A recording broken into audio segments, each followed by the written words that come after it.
Don't forget to subscribe. Afterwards, the wisest and most spiritual books from the greatest authors await you every day. And now buckle up, sit back and we'll begin.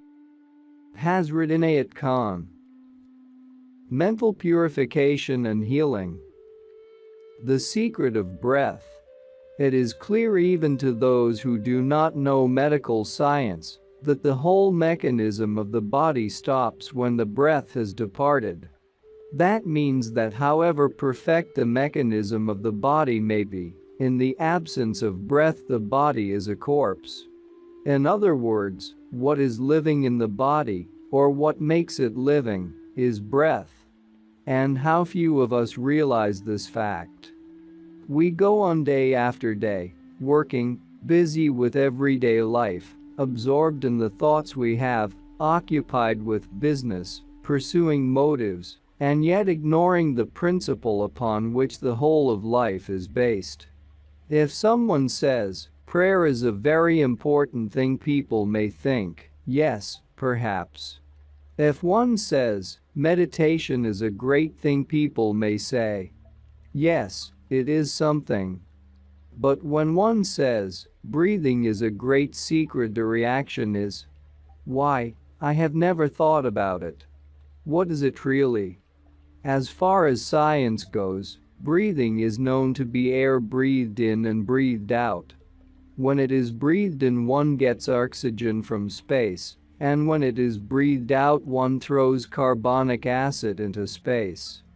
When one goes still further, one knows that breathing keeps the lungs and the organs of breath going, that digestive gases are drawn in, and that one gets a greater digestive power.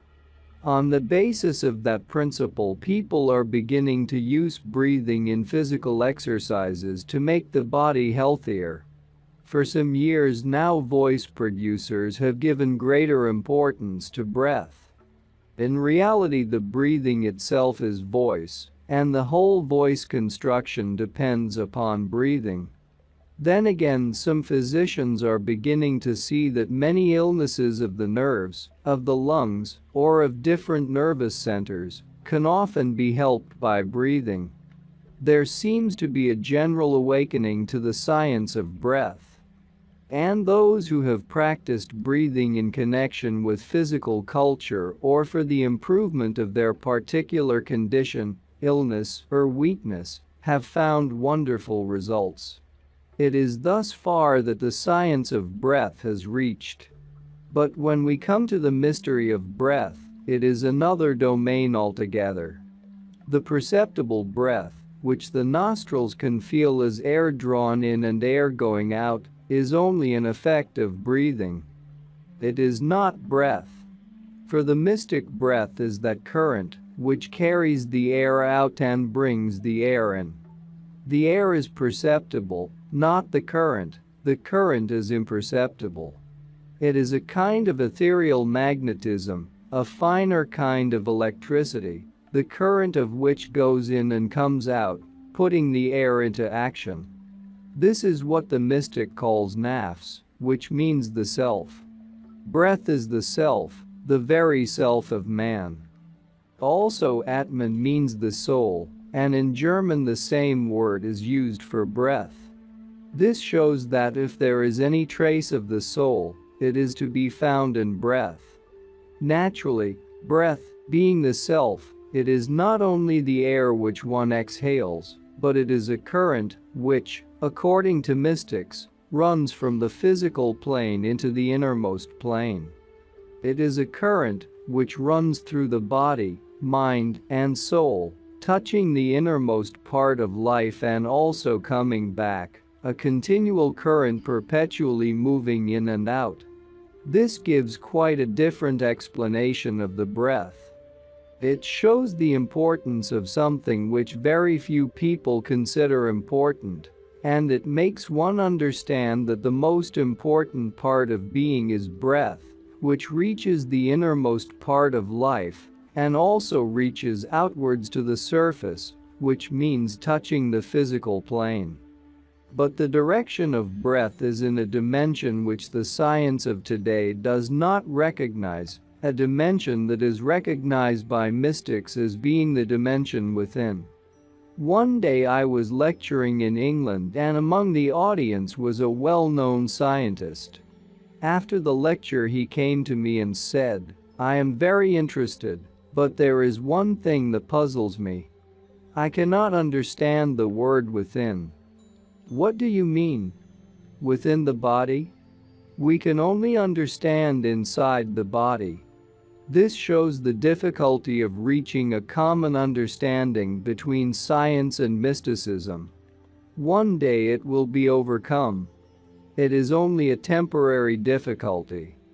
To give a philosophical explanation of this dimension, one can take as an example the simile of the eyes. What is it in these eyes of ours that can accommodate a horizon of so many miles? The size of the eyes is so small, and they can accommodate such a large horizon. Where is it accommodated? It is accommodated within. That is the only example one can give. It is a dimension which cannot be measured, but which is accommodating, which is an accommodation. The accommodation of the eye is not a recognized dimension, yet it is a dimension. In the same way there is a dimension of mind. One can think deeply and feel profoundly. One can be conscious of life and be more deeply conscious still, but one cannot point to it because this dimension is abstract. If there is any word, it can only be called within. And through that dimension a current runs from the innermost plane to the physical plane, and there it keeps life living. That is why one can say that breath is the soul and soul is the breath. It is important to understand that one does not inhale like a straight line going in and coming out the same way as one imagines it to be. The real action is that of a wheel, a circle. From the nostrils it makes a circle, and the end of the circle is again in the nostrils. The third point to understand about breath is that, just like an electric wire, it shows a glow. As the heat and light are not confined to that glow, but are around it too, in the same way the radiance of this circle of breath which goes on through the body touches every part of the body. Another rule to be observed is that with every direction in which the current of breath goes, it causes a different action and a different result. For instance, contracting, stretching, blinking, all these actions are the play of the breath going in different directions. So it is with every natural action one does during the day. Also coughing, yawning, heaving a deep sigh, all these are different actions of breath. Besides, the ability to eat and drink, the ability to expel all that one has in the body, are all results of different directions through which breath works. And if the breath does not work in one direction, then that particular activity of the body is stopped. It is a science that has yet to be explored by scientists and physicians. And the more it is explored, the less necessity there will be for operations and many other dreadful things that doctors have to do or to give to their patients. Also the tendency to lung diseases, the pain of childbirth, and early death, all these will be avoided when the science of breath is well understood by the scientists of the day and practiced by the generality. The picture of God and of souls is that of the sun and its rays. The rays are not different from the sun is not different from the rays. Yet there is one sun and many rays. The rays have no existence of their own. They are only an action of the sun. They are not separate from the sun, and yet the rays appear to be many different rays. The one sun gives the idea of one center. So it is with God and man. What is God? The spirit which projects different rays. Each ray is a soul. Therefore the breath is that current which is a ray which comes from that sun, which is the Spirit of God. and this ray is the sign of life. What is the body? The body is only a cover over this ray. When this ray has withdrawn itself from this cover, the body becomes a corpse. Then there is another cover, which is the mind. The difference between mind and heart is like the surface and the bottom. It is the surface of the heart which is mind, and it is the depth of the mind which is heart. The mind expresses the faculty of thinking, the heart of feeling. This is an inner garb, a garb worn by the same thing which is called breath. Therefore, if the ray which is the breath has withdrawn itself from the body, it still exists, for it has another garb, it has a garb within. The outer garb was the body, the inner garb is the mind. The breath continues to exist, and if it is lost in that garb which is called mind, then there is another garb finer still, called the soul. Because breath runs through all three: body, mind, and soul. Seen from this point of view, one will realize that man has never been separated from God, that with every breath man touches God. He is linked with God by the current of breath. Just like people drawing water from a well, the rope in their hands and the jug of water in the well. The jug has the water, but the rope is in the hand. Insofar as our soul is in the Spirit of God, it is the ray of the Divine Sun, while the other end of it is what we call breath. We only see it reaching so far and no further, because it is only the higher part of the physical body that touches different planes. The breath goes there, but we do not see the action of breath. The action of breath in our body is limited, but in reality this current, this breath, connects the body with the Divine Spirit, connecting God and man in one current. The central current of our mind is also breath. That is why we do not only breathe through the body, but also through the mind, and through the soul too. Furthermore, death is only the departing of the body from this main current which we call breath. But when the body has departed, the mind still adheres to it, and if the mind is living, the person is living also. This is what gives us the proof of the hereafter. Many will say, how uninteresting to live after death, not as an individual, a body, but as a mind. But it is the mind which has made this body. The mind is more self-sufficient than we can imagine. The mind is in a sphere in which it has its own body, just as this physical body belongs to the physical sphere. The body of the mind is as sufficient and even more concrete than the body we have in the physical world, for the reason that the physical body is very limited and subject to death and decay. The body of the mind, which is ethereal, lasts long, being less dependent upon food and water. It is maintained more by breath than by anything else. We are maintained even in this physical world chiefly by breath, although we recognize bread and water and other food as our sustenance. If we only knew that bread and water are not even 100th part of our sustenance compared with what breath does in our life. We cannot exist 5 minutes without breath. We can be without food for some days.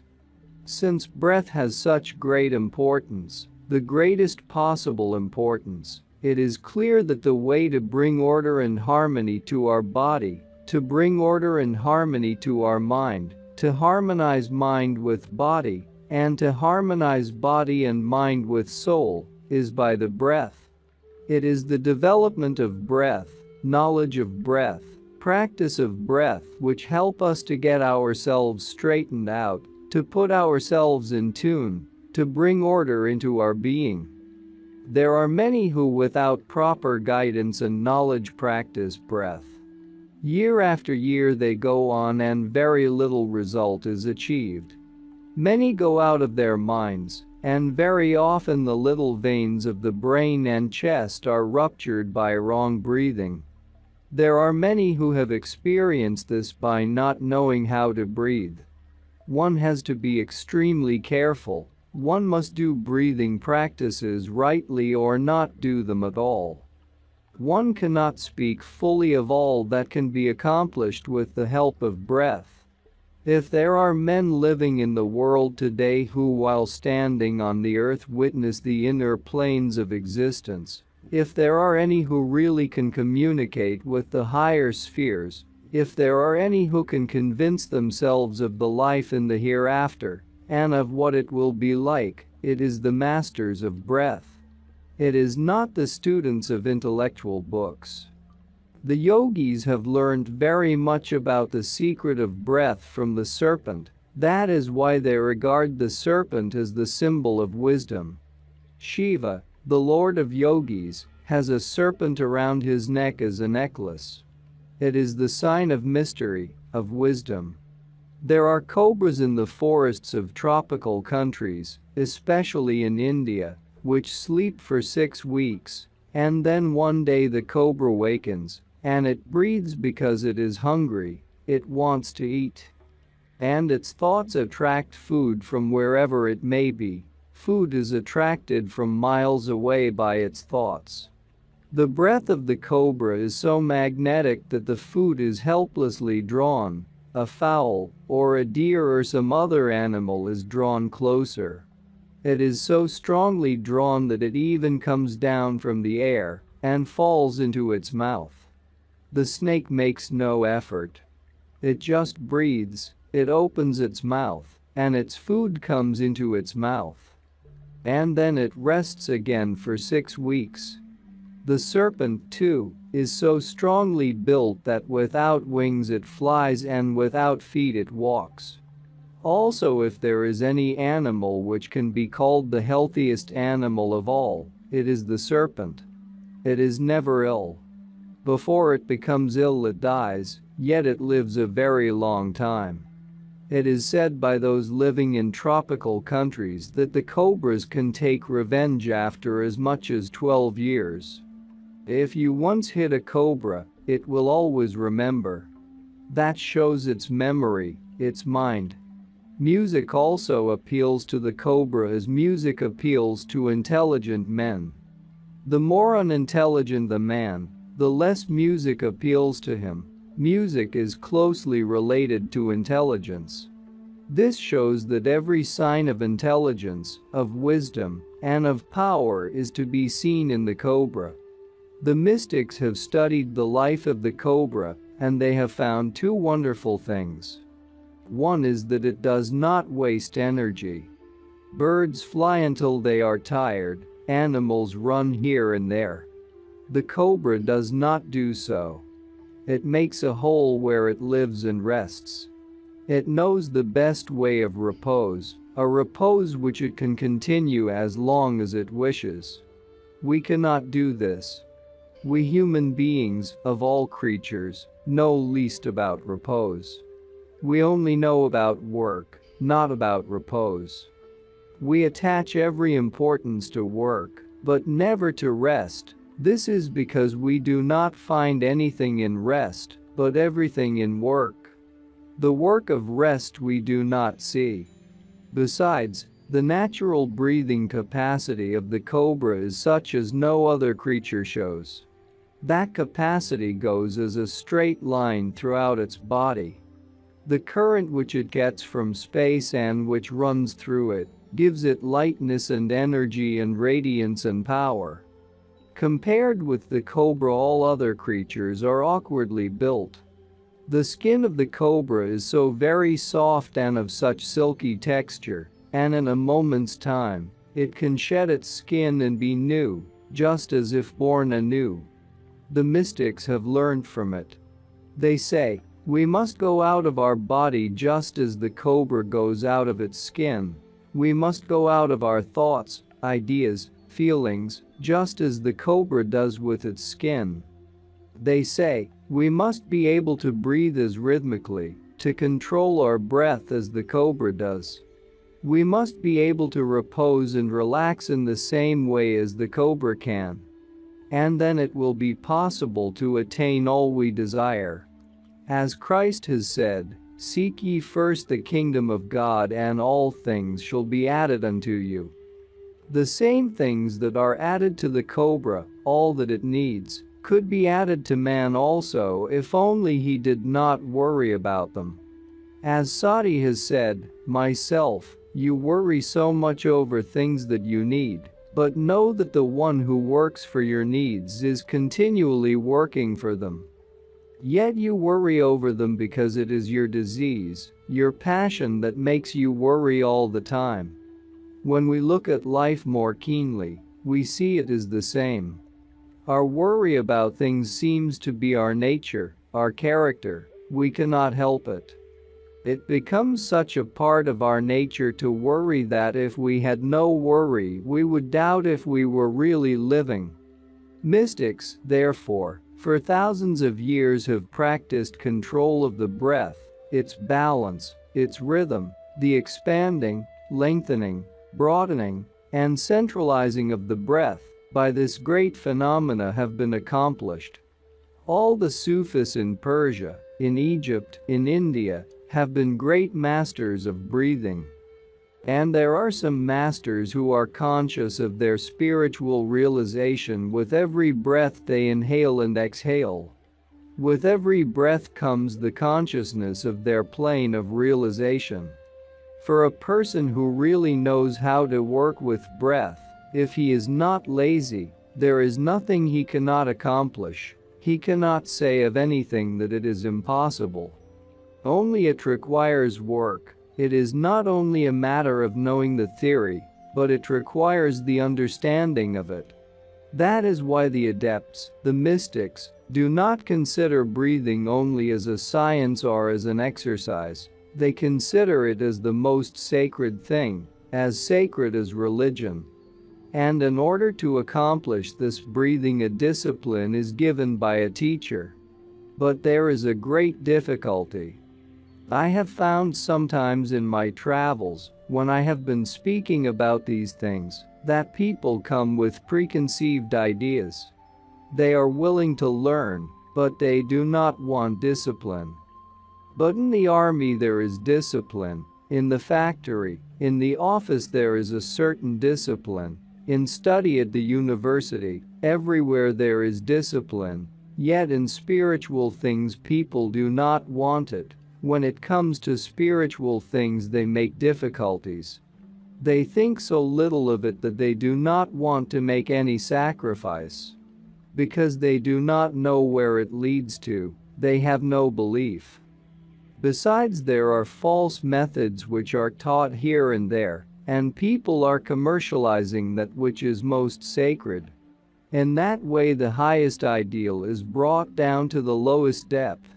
And it is time that the real thing should be introduced, seriously studied, experienced, and realized by practice.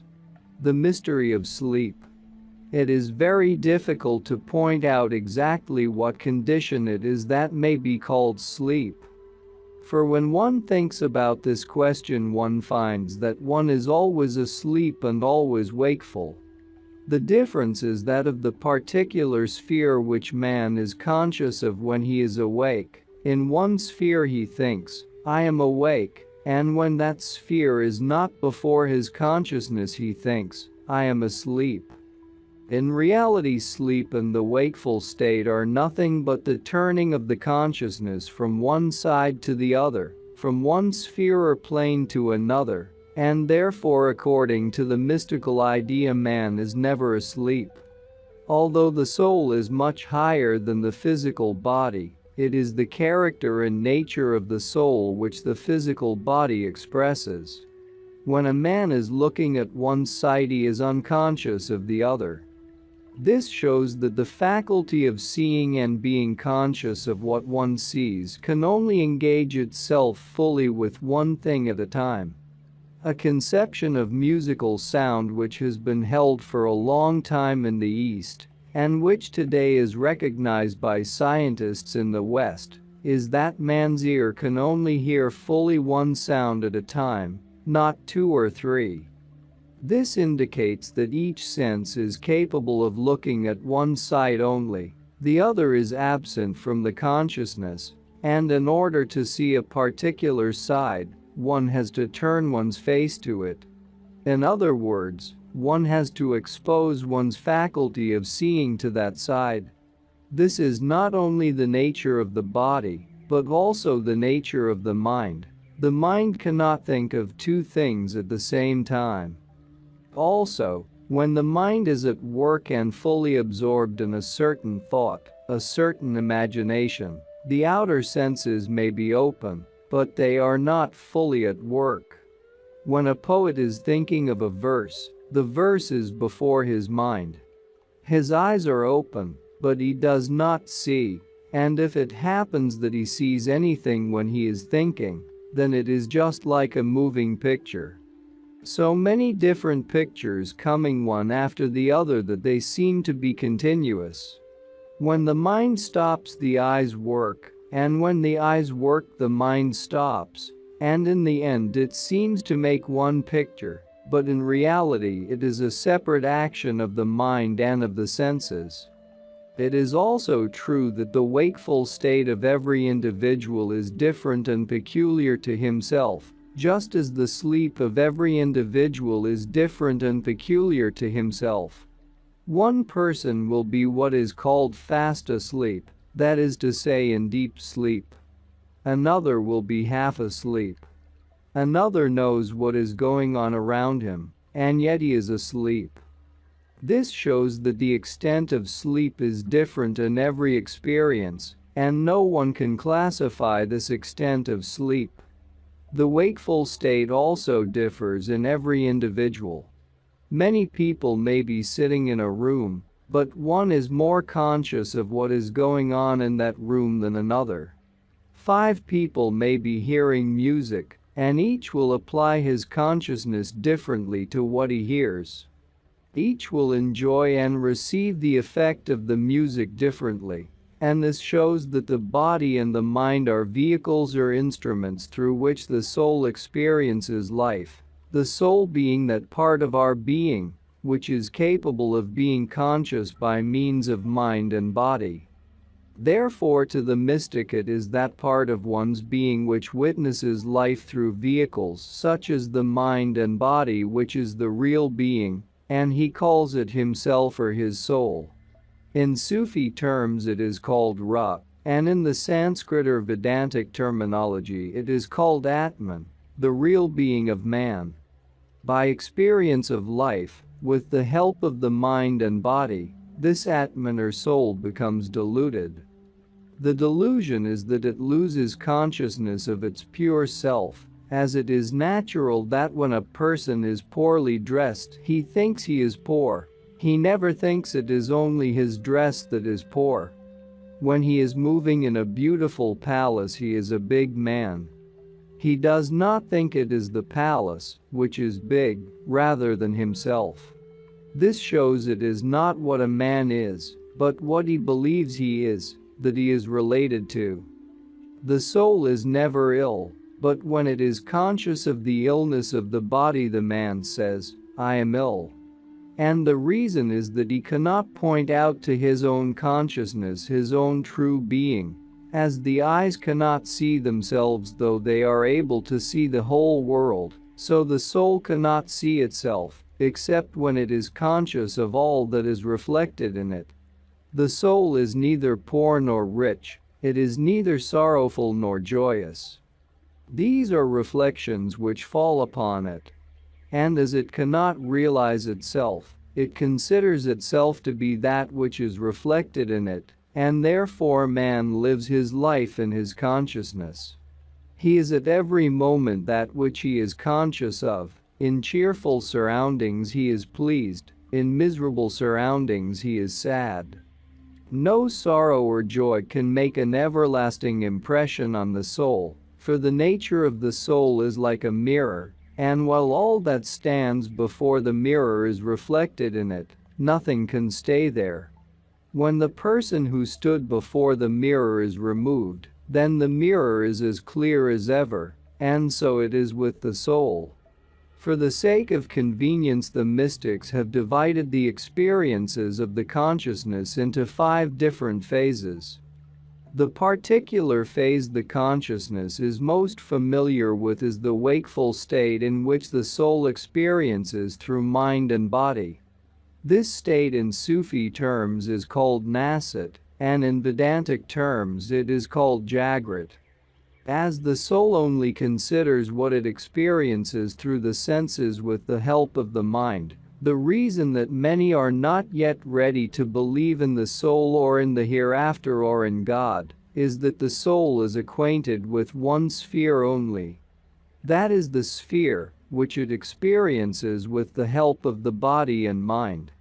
An intellectual person also develops consciousness of another sphere, which is called Malakat in Sufi terminology and Swapna in terms of the Vedanta.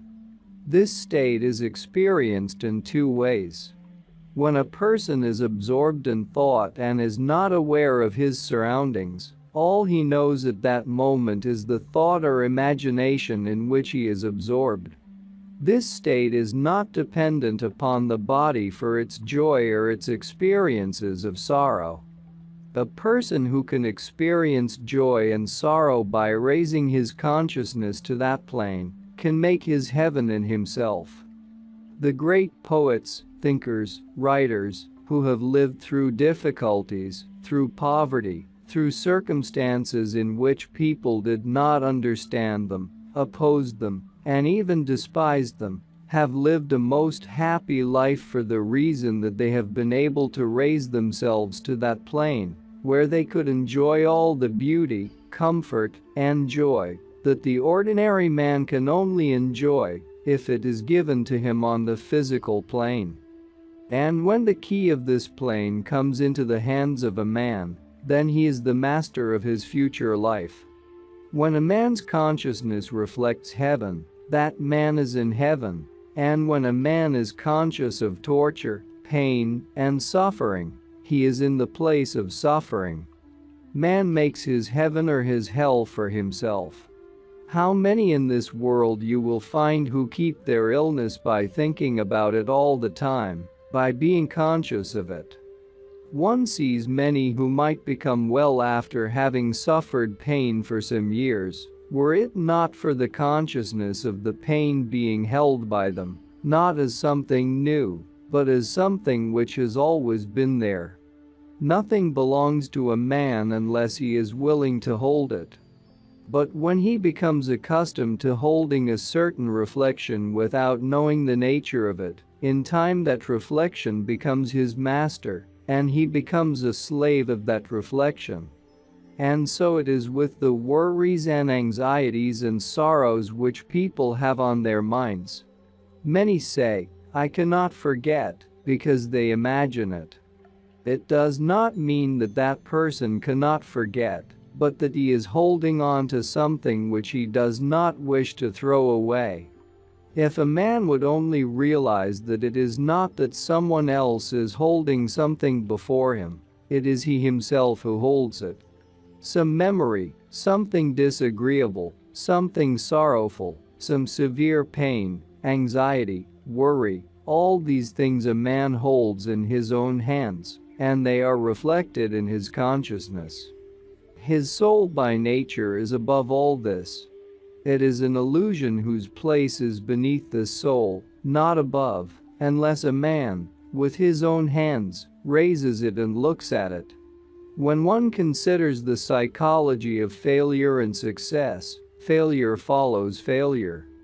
And why is it?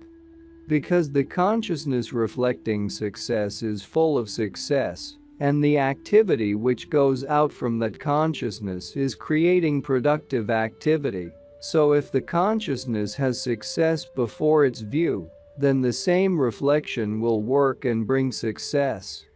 Whereas if the consciousness is impressed with failure, then failure will work constantly, bringing failure after failure. Very often pessimistic people speak against their own desire. They want to undertake some work, and they say, I will do this, but I don't think I shall succeed in it. Thus they hinder themselves in their path. Man does not know that every thought makes an impression on the consciousness and on the rhythm with which the consciousness is working. According to that rhythm, that reflection will come true and happen, and a man proves to be his own enemy by his ignorance of these things.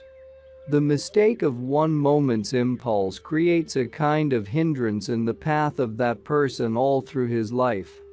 This state of consciousness is also experienced in the dream, for the dream is the reaction of man's experiences in his wakeful state.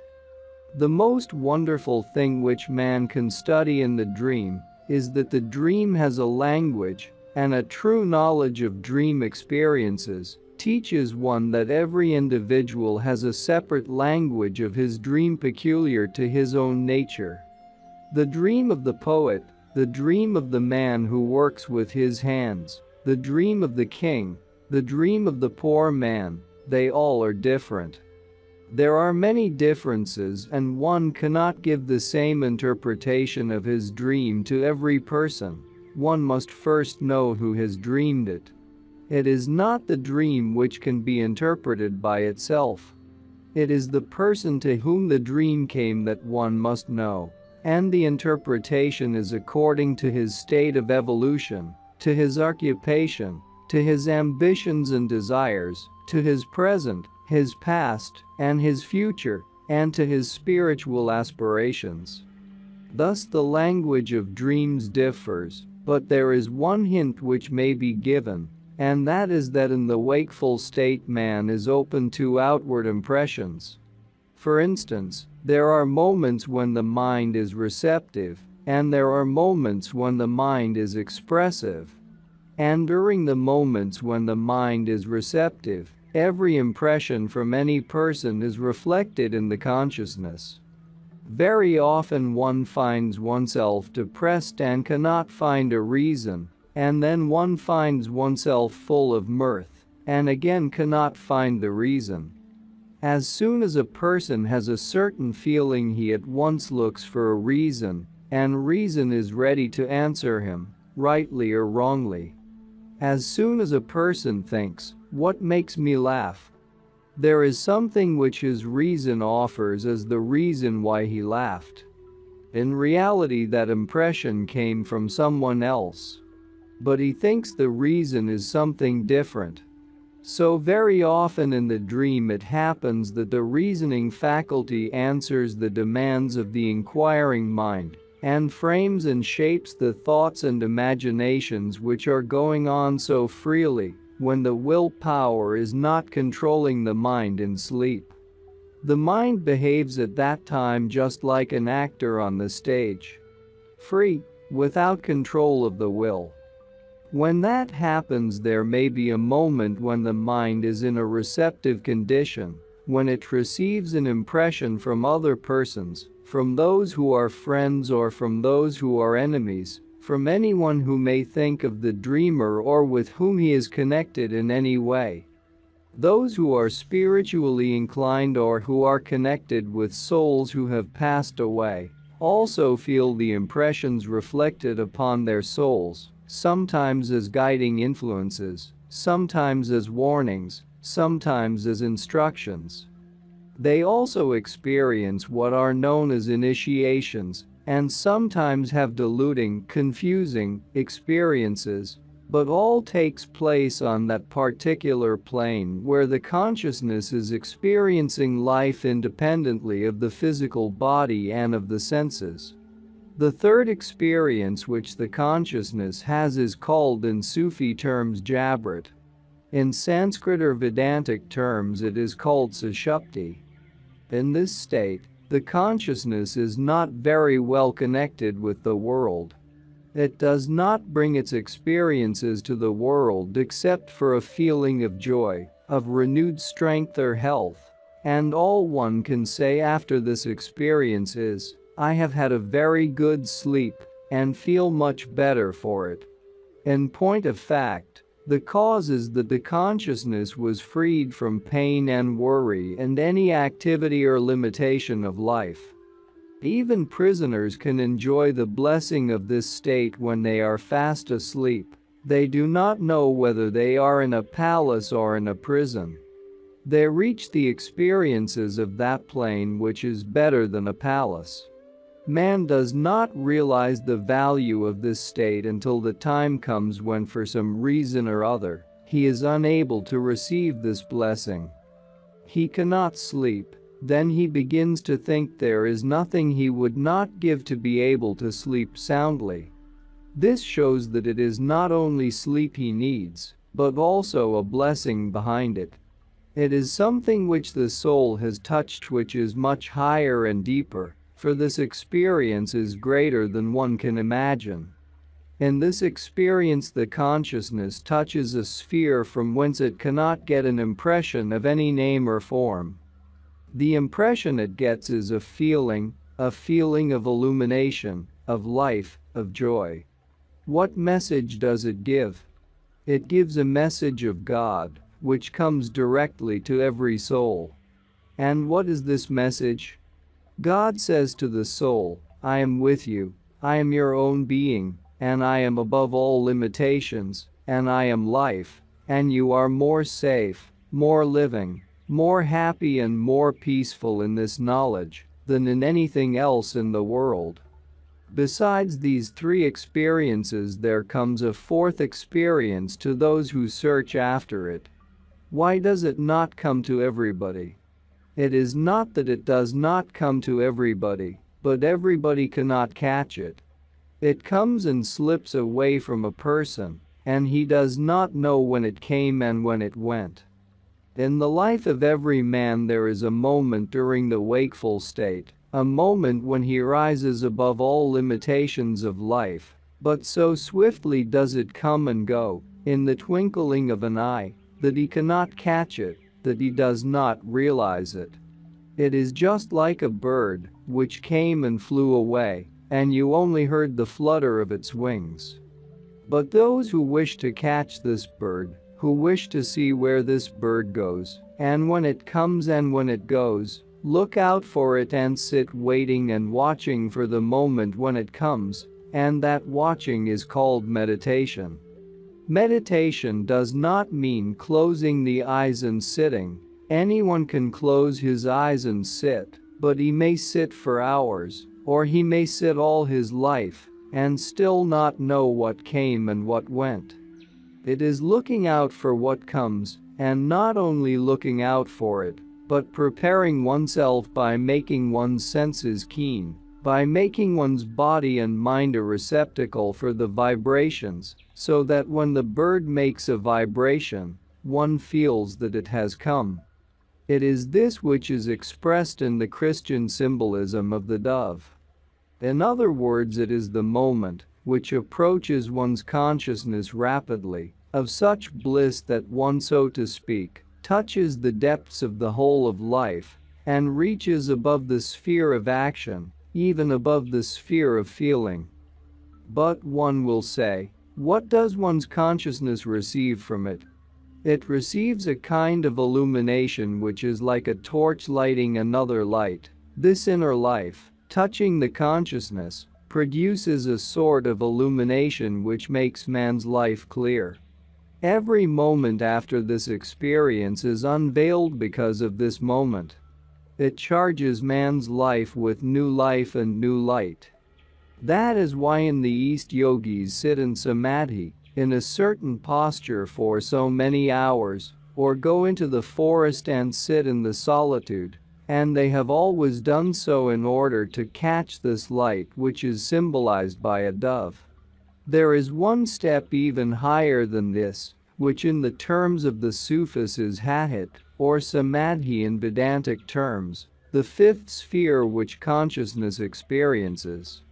In this the consciousness touches the innermost depth of its own being. It is like touching the feet of God. That is the communion which is spoken of in the Christian symbolism. It is just like touching the presence of God, when one's consciousness has become so light and so liberated and free that it can raise itself and dive and touch the depths of one's being. This is the secret of all mysticism and religion and philosophy. The process of this experience is like the process of alchemy, which is not given freely except to those who are ready and who feel there is some truth in it. It takes time for a person to become familiar with things of this nature, or even to think there is some truth in them, and that it is not only talk and imagination.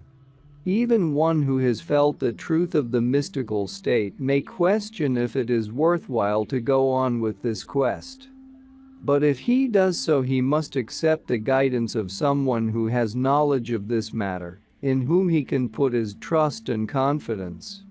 But it must be understood that the path of discipleship, the path of initiation, is not such that the teacher gives some knowledge to his pupil, tells him something new which he has not heard before, or shows him some miracle. If he does, he is not a true teacher. Man is really his own teacher, and himself is the secret of his being. The teacher's word is only to help him to find himself. Nothing that can be learned from books, nothing that can be explained in language, nothing that can be pointed out with a finger, is truth. If a man is sure of himself, he can go further, but when he is confused in himself, he cannot go further, and no teacher can help him. Therefore, although in this path the teacher is necessary and his help is valuable, self-help is the principal thing, and the one who is ready to realize his own nature and to learn from himself is he who is the true initiate. And it is from that initiation that he will go forward, step by step, finding the realization and conviction that he seeks, and all that comes to him throughout his life will but deepen that realization of truth. Silence. There is a saying that words are valuable, but silence is more precious. This saying will always prove true. The more we understand the meaning of it, the more we realize its truth. How many times we find during the day that we have said something which would have been better left unsaid. How many times we disturb the peace of our surroundings, without meaning it, by lack of silence. How often we make our limitations, our narrowness, our smallness come out, which we would rather have concealed, because we did not keep silent. How very often, though desiring to respect others, we cannot manage to do so because we do not keep silent. And a great danger lies in wait for a man in the life of this world, the danger of confiding in a person in whom he did not wish to confide. We run that danger by not keeping silent. That great interpreter of life, the Persian poet Sadi, says, "What value is sense, if it does not come to my rescue before I utter a word?" This shows us that in spite of whatever wisdom we may have, we can make a mistake if we have no control over our words. And we can easily find examples of this truth. Those who talk much have less power than those who talk little. For a talkative person may not be able to express an idea in 1,000 words which those who are masters of silence express in one word. Everyone can speak, but not every word has the same power. Besides, a word says much less than silence can express. The keynote to harmonious life is silence. In everyday life we are confronted with 1,000 troubles that we are not always evolved enough to meet, and then only silence can help us. For if there is any religion, if there is any practice of religion, it is to have regard for the pleasure of God, by regarding the pleasure of man. The essence of religion is to understand. And this religion we cannot live without having power over the word, without having realized the power of silence. There are so very many occasions when we repent after hurting friends, which could have been avoided if there had been control over our words. Silence is the shield of the ignorant and the protection of the wise. For the ignorant does not prove his ignorance if he keeps silent, and the wise man does not throw pearls before swine, if he knows the worth of silence. What gives power over words? What gives the power that can be attained by silence? The answer is, it is willpower which gives the control over words. It is silence which gives one the power of silence.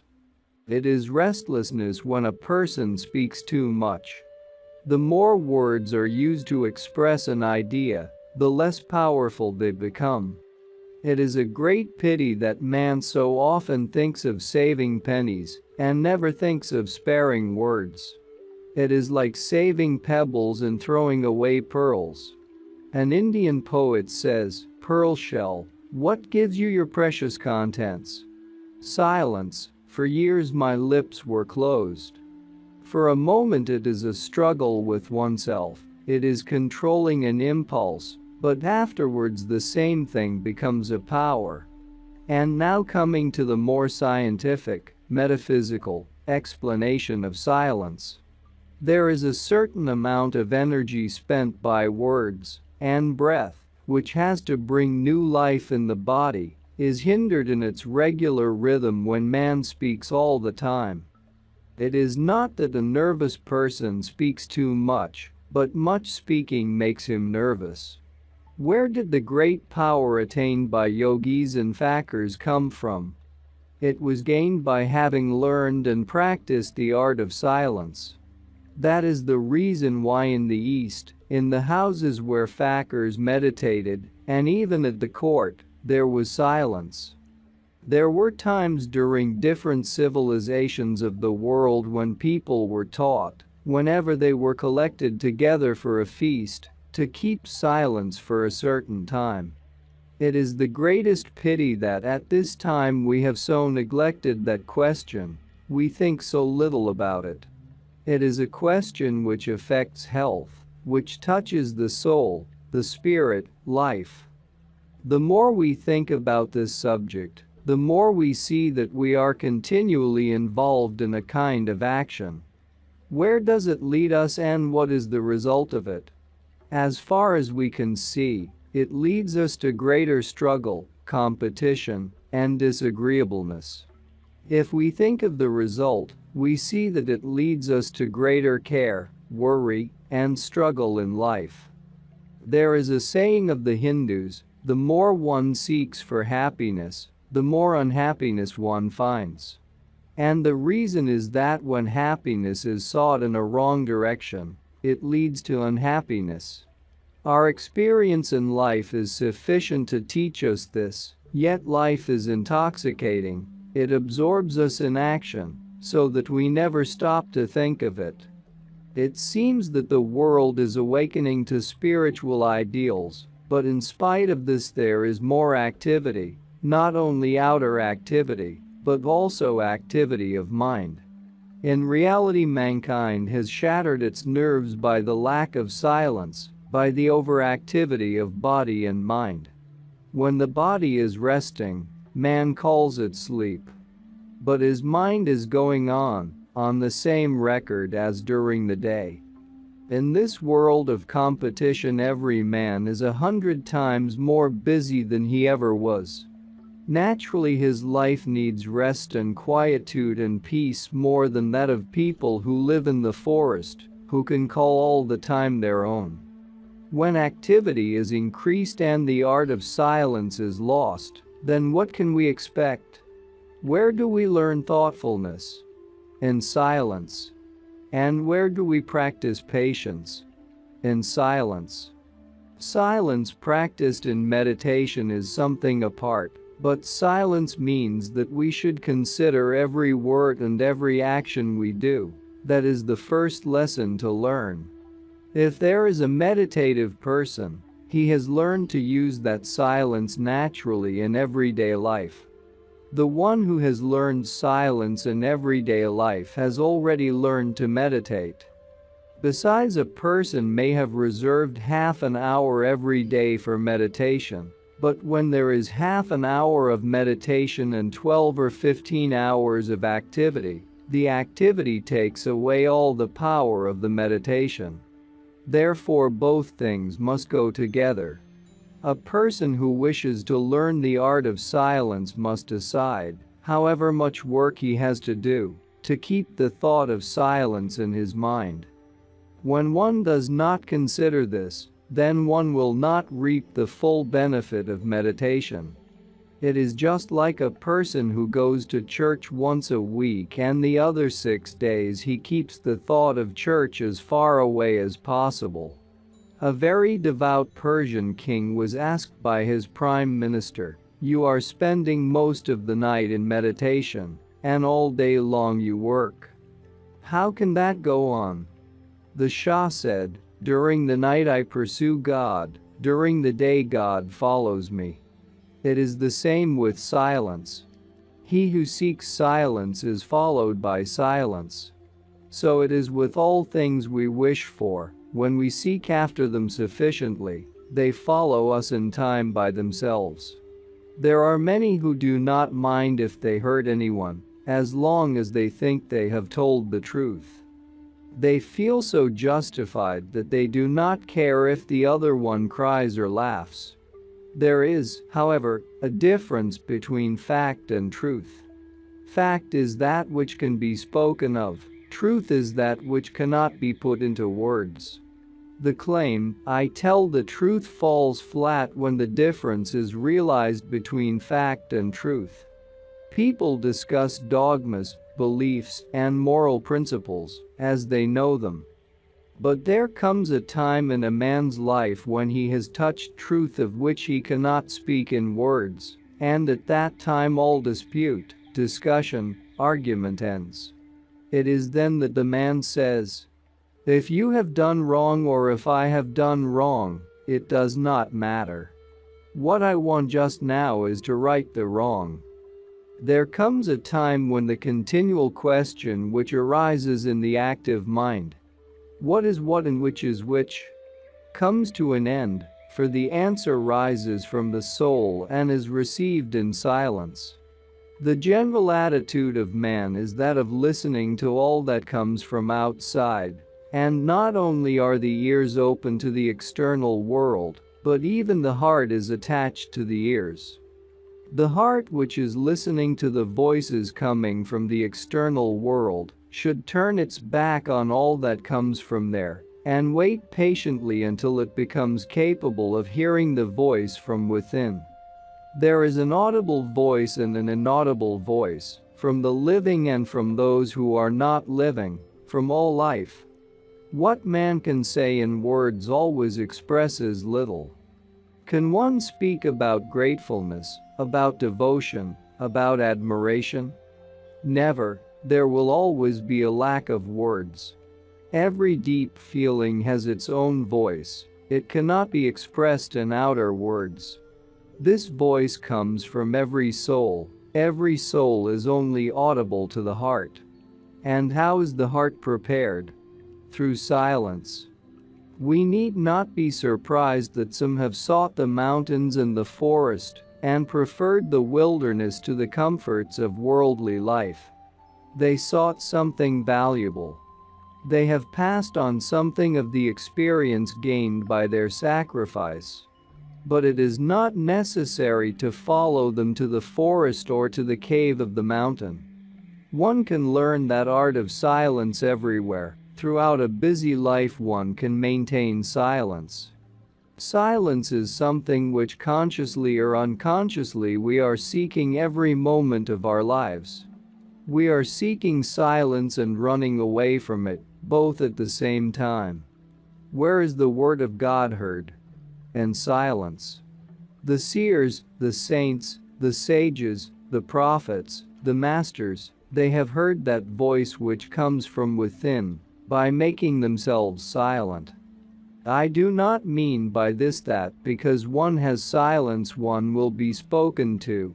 I mean that once one is silent, one will hear the word, which is constantly coming from within. When the mind has been made still, a person also communicates with everyone he meets. He does not need many words.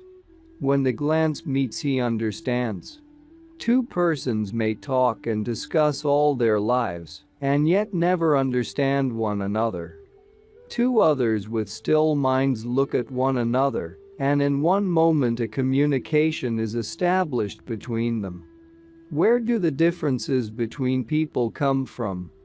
From within. From their activity. And how does agreement come? By the stillness of the mind.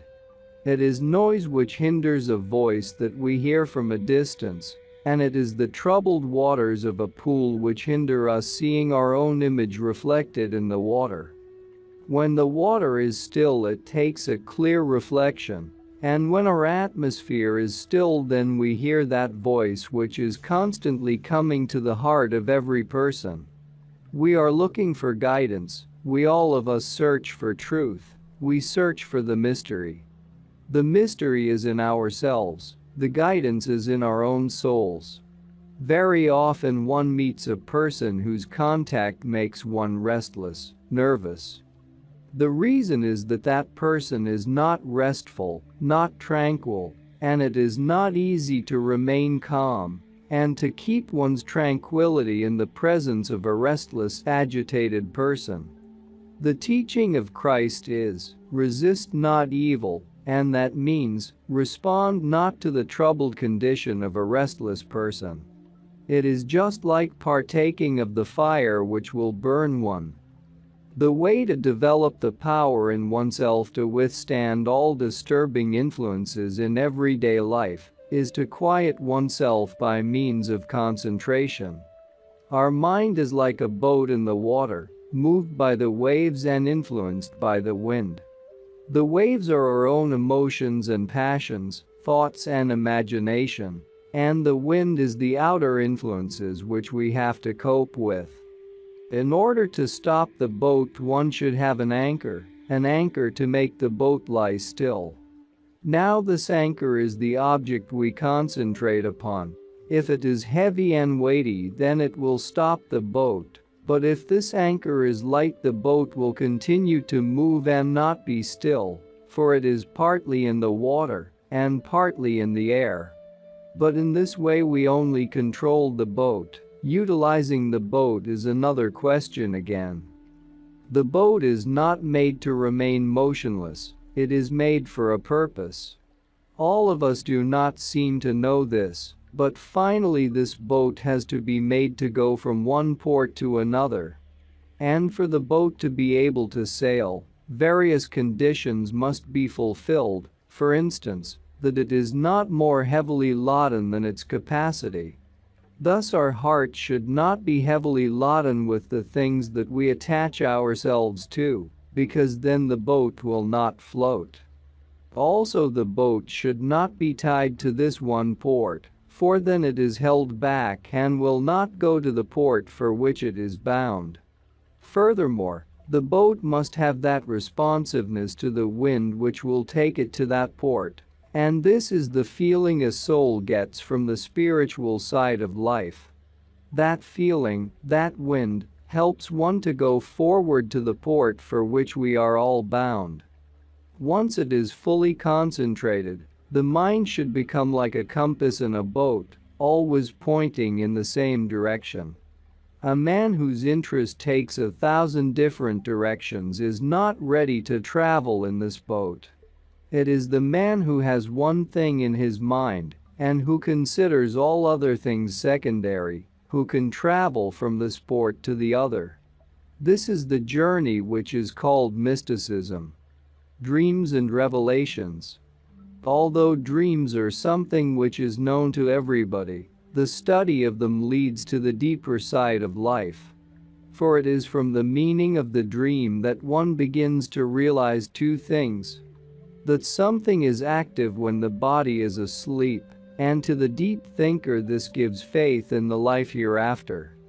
For the dream is the proof that when the body is not active, A person is active all the same and seems to be no less active than in the physical body.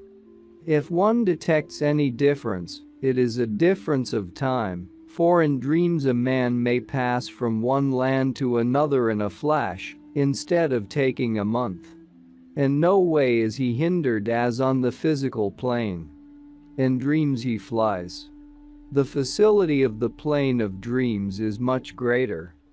There is no difficulty in changing one's condition from illness to health, from failure to success, in one moment. People say it is only imagination, a working of the mind. But what is mind? Mind is that in which the world is reflected. Heaven and earth are accommodated in it. Is that a small thing? What is the physical body compared with the mind, which is a world in itself? The physical body is only like a drop in the ocean. It is only because of ignorance that a man does not know the kingdom in himself. Why is he not conscious of it? Because he wishes to be able to hold something, only then does it exist for him. He does not wish to admit to himself the existence of sentiment. He says that it is of no account, there is nothing to it, and so of the dream, it is only imagination, it is nothing. But science and art spring from imagination, from the mind, not from a rock, not from the physical body. The source from which all knowledge comes is the mind, not an object. Mind means I. It is the mind which identifies, the body is an illusion. When the mind is depressed, we say, I am sad. Not the body, but the mind was depressed, so the real identification is with the mind, not the body. When in a dream man is able to see himself, what does that show? That after what is called death, man is still not formless, that nothing is lost, but only that freedom is gained which was lost. The absence of this knowledge makes man afraid of losing this physical body, makes him have a horror of death. But what is death? Nothing but a sleep. A sleep of the body, which was a cloak. One can take it away and yet be living. Man will realize after all talk about death that he is alive, that he has not lost but gained. Man is in the physical world to learn, and the dream teaches that the law is working, that all that seems surprising, accidental, a sudden happening, was not sudden, not an accident. It seemed accidental because it was not connected with the conditions. Nothing happens which does not go through the mind. Man has turned his back to it, he is open only to manifestation. Did they not say in every country when the war came? We did not know? Yes, it was so for those who slept, but the awakened ones had seen the preparation. In all things we see this. Every accident, pleasant or unpleasant, is preceded by a long preparation. First it exists in the mind, then on the physical plane. A dream shows the depths of life. Through a dream we see things. Has every dream a meaning? Yes, only there are always people in a country who do not know its language, and so it is with minds. Some minds are not yet capable of expressing themselves, so the dreams are upside down, a chaos. One sees a goat with the ears of an elephant. The mind wants to express itself. There is a meaning in what the child says, but it has not yet learned to speak, it has no words, it can only cry or make a sound, yet this has a meaning. So it is with dreams which are not expressed correctly. There is nothing without meaning, it is our lack of understanding of its meaning that keeps us in darkness. But what about the quite meaningless dreams one sometimes has? They are due to the condition of the mind. If the condition of the mind is not harmonious, if its rhythm is not regular, then the dream is so mixed up that one cannot read it. It is just like a letter written in the dark, when a person could not see what he was writing. But all the same, it is a written letter, it has an idea behind it. Even if the very person who wrote it in the dark room is not able to read it, it still remains a letter. When man cannot understand the meaning of his dream, it is not that his dream has no significance, it only means that his own letter has become so confused that he cannot read it himself. One may say, how can the mind learn to express itself? It has to become itself. Often the mind is disturbed, inharmonious, and restless. When a person is drunk, he wants to say yes, and he says no. So is the expression of the mind in a dream. It is a marvelous thing to study the science of dreams. How wonderful that the dream of a poet should be poetical, of a musician harmonious. Why is this? Because their mind is trained. Their mind has become individual. Their mind expresses itself in their own realm. Sometimes one marvels at the dreams one hears experienced by poetic souls. One sees the sequence from the first act till the last, and that every little action has a certain meaning. More interesting still is the symbolical dream. To see the meaning behind it. It is wonderful to think that a simple dream comes to a simple person, but when the person is confused, then the dream is confused. And in the straight dream, in the dream with fear, with joy, with grief, one can see what a person is. Then the dream does not seem a dream, it is as real as life on the physical plane. But is this life not a dream? Are the eyes not closed? The king has forgotten his palace. We say, oh, it is only a dream, it is nothing. But this dream can show our whole past life, this dream can be tomorrow. It is only on the physical plane that it is a dream, it is made a dream by the condition in which the mind is. We say, yes, but when we awake we find a house, that, therefore, is reality. If we dream of a palace, we find no palace. This is true and not true. The palaces which are built in that world are as much our own, are really much more our own. When the body dies, these remain, they will always be there. If it was a dream of pleasure, the pleasure will come. If it was a dream of light, of love, then all is there. It is a treasure you can depend upon, death cannot take it away. It gives a glimpse of that idea of which the Bible says, where your treasure is, there will your heart be also. We can find glimpses of it too when we compare dreams with the wakeful state. Whatever we hold, the longer we have held it, the more firmly it is established, then we create a world to live in. This is the secret of the whole of life. But how can words explain this? Another form of dream is the vision. Therein a person sees clearly what will happen, or what has happened perhaps many years ago. It is like a flash. When does one get this? When the heart is focused to the divine mind. For all is there like a moving picture. There was a poet of Persia, Ferdowsi, who was asked by the king to write the history of the country. The king promised him a gold coin for every verse. Ferdowsi went into the solitude and wrote down the traditions of centuries. Characters, lives, deeds, he saw it all as a play, and he wrote of it in verse. When he returned to the court, the king was most impressed, he thought it wonderful. But there are always many in the world who will reject such things. The truth is only accepted by the few. At the court he was much criticized and many showed skepticism. It went so far that they told the king that it was all Ferdowsi's imagination. It hurt him terribly.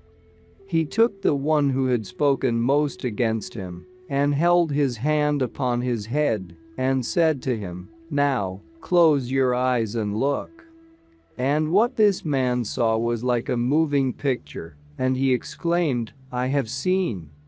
But the poet's heart was wounded, and he would not accept the gold coins.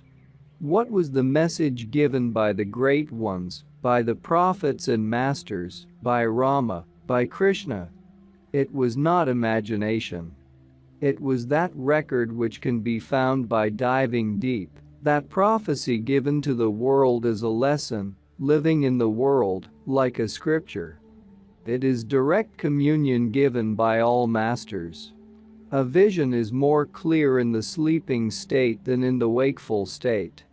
The reason is that when a person is asleep he lives in a world of his own, but when a person is awake he is only partly in that world, and mostly in the outer world. Every phenomenon needs accommodation. It is not only the sound which is audible, but also the ears make it possible to hear the sound. The mind is the accommodation to receive the impressions, just as the ears are the accommodation to receive the sound. That is why a natural state of sleep is like a profound concentration, like a deep meditation, and that is why everything that comes as a dream has significance. Lastly, there is another step forward, and that is revelation. It needs a certain amount of spiritual progress to believe that there is such a thing as revelation. Life is revealing, nature is revealing, and so is God. That is why God is called Khuda in Persian, which means self-revealing. All science and art, and all culture known to man have come originally, and still come, by revelation. In other words, a person does not only learn by studying, but he also draws knowledge from humanity.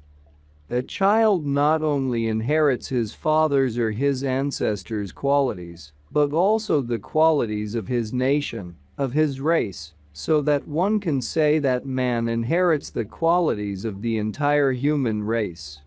If one realizes profoundly that storehouse of knowledge, which exists behind the veil, which covers it, one would find that one has a right to this heritage.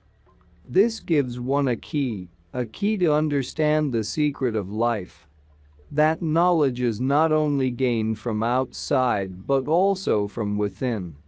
Thus one may call knowledge that one learns from outer life learning, but knowledge that one draws from within may be called revelation. Revelation comes from within. It makes the heart self-revealing. It is just like a new birth of the soul. When one has come to this state, then everything and every being is living. A rock, a tree, the air, the sky, and the stars, all are living.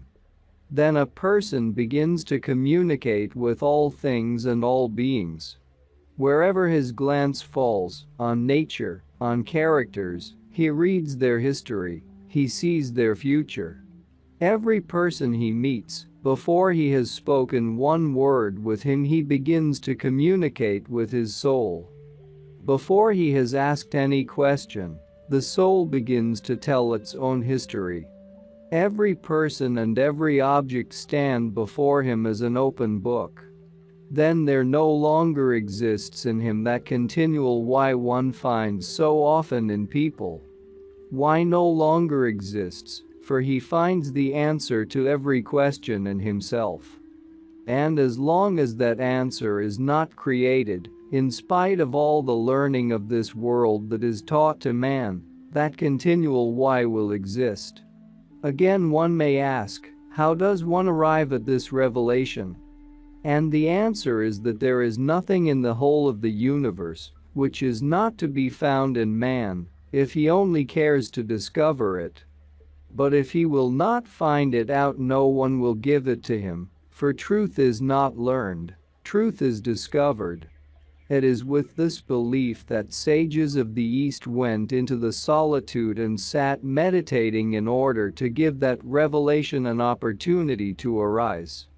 No doubt as life is at present there is hardly time for a man to go into the solitude.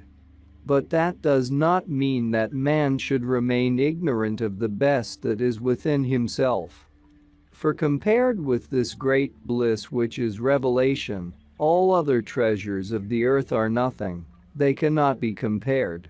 Revelation is the magic lamp of Aladdin. Once discovered, it throws its light to the right and to the left, and all things become clear. Insight. Insight may be likened to the view one obtains through a telescope. From a distance one can see a wide horizon, but when one is close to things one gets a limited horizon. By getting this smaller horizon, things become clearer because one sees them in detail.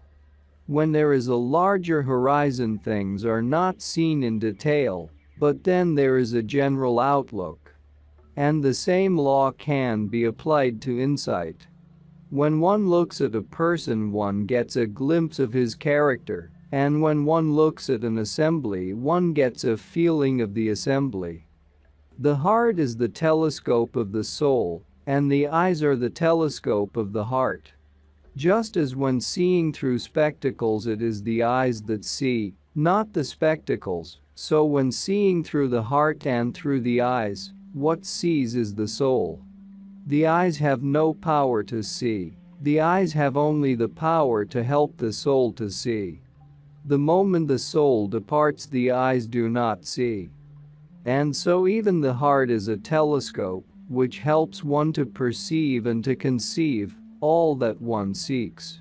Yet at the same time the heart does not see, it is the soul that sees. Just as there are some who have short sight and others who have long sight, so there are some who see things at a far distance with the eye of their mind, but who cannot see what is near them. They have long sight. Then there are others who have short sight. They see all that is near them, but they cannot see further. It is said that there is a third eye that sees. It is true, but sometimes that third eye sees through these two eyes, and then the same eyes see things more clearly than they would otherwise. By the help of the third eye, one's eyes can penetrate through the wall of physical existence and see into the minds of people, into the words of people, and even further. When one begins to see, what happens first is that everything one's eyes see has a deeper meaning, a greater significance than one knew before. Every movement, every gesture, the form, features, voice, words, expression, atmosphere, all become expressive of the person's nature and character. Not knowing this secret, many people want to study physiognomy or phrenology, handwriting or palmistry. But in comparison with the clear vision, all these different sciences are limited. They have a meaning, but at the same time, when one compares these limited sciences with the insight that man has, they prove to be too small. Besides, character reading is not learned, it is discovered. It is a sense that awakens. One does not need to learn it. One knows it. This is one kind of insight, but there is another insight, which is insight in affairs. Be it a business affair, a professional affair, a condition, a situation in life, once the insight is clear, one has a grasp of the situation. For what makes things difficult in life is lack of knowledge. There may be a small problem, but when one does not know it, it becomes the heaviest and worst of all problems, because one cannot understand it. And one may analyze a problem and reason it out, but without insight it will always remain puzzling. It is the development of insight that gives one a clear vision in affairs, conditions, and the problems of life. The faculty of seeing needs direction. For instance, in order to look to the right or left, or before or behind, one must direct the eyes, and this directing is the work of the will. In the 24 hours of the day and night, it is perhaps at most for 5 minutes or 15 minutes that one sees under the direction of the will. All the rest of the time one sees automatically. In other words, one's eyes are open, one's heart is subject to all that can be seen, and one catches unknowingly the different things that attract the eyes and mind. All that one sees during the day and night is not what one intended to see, but what one is compelled by the life around us to see.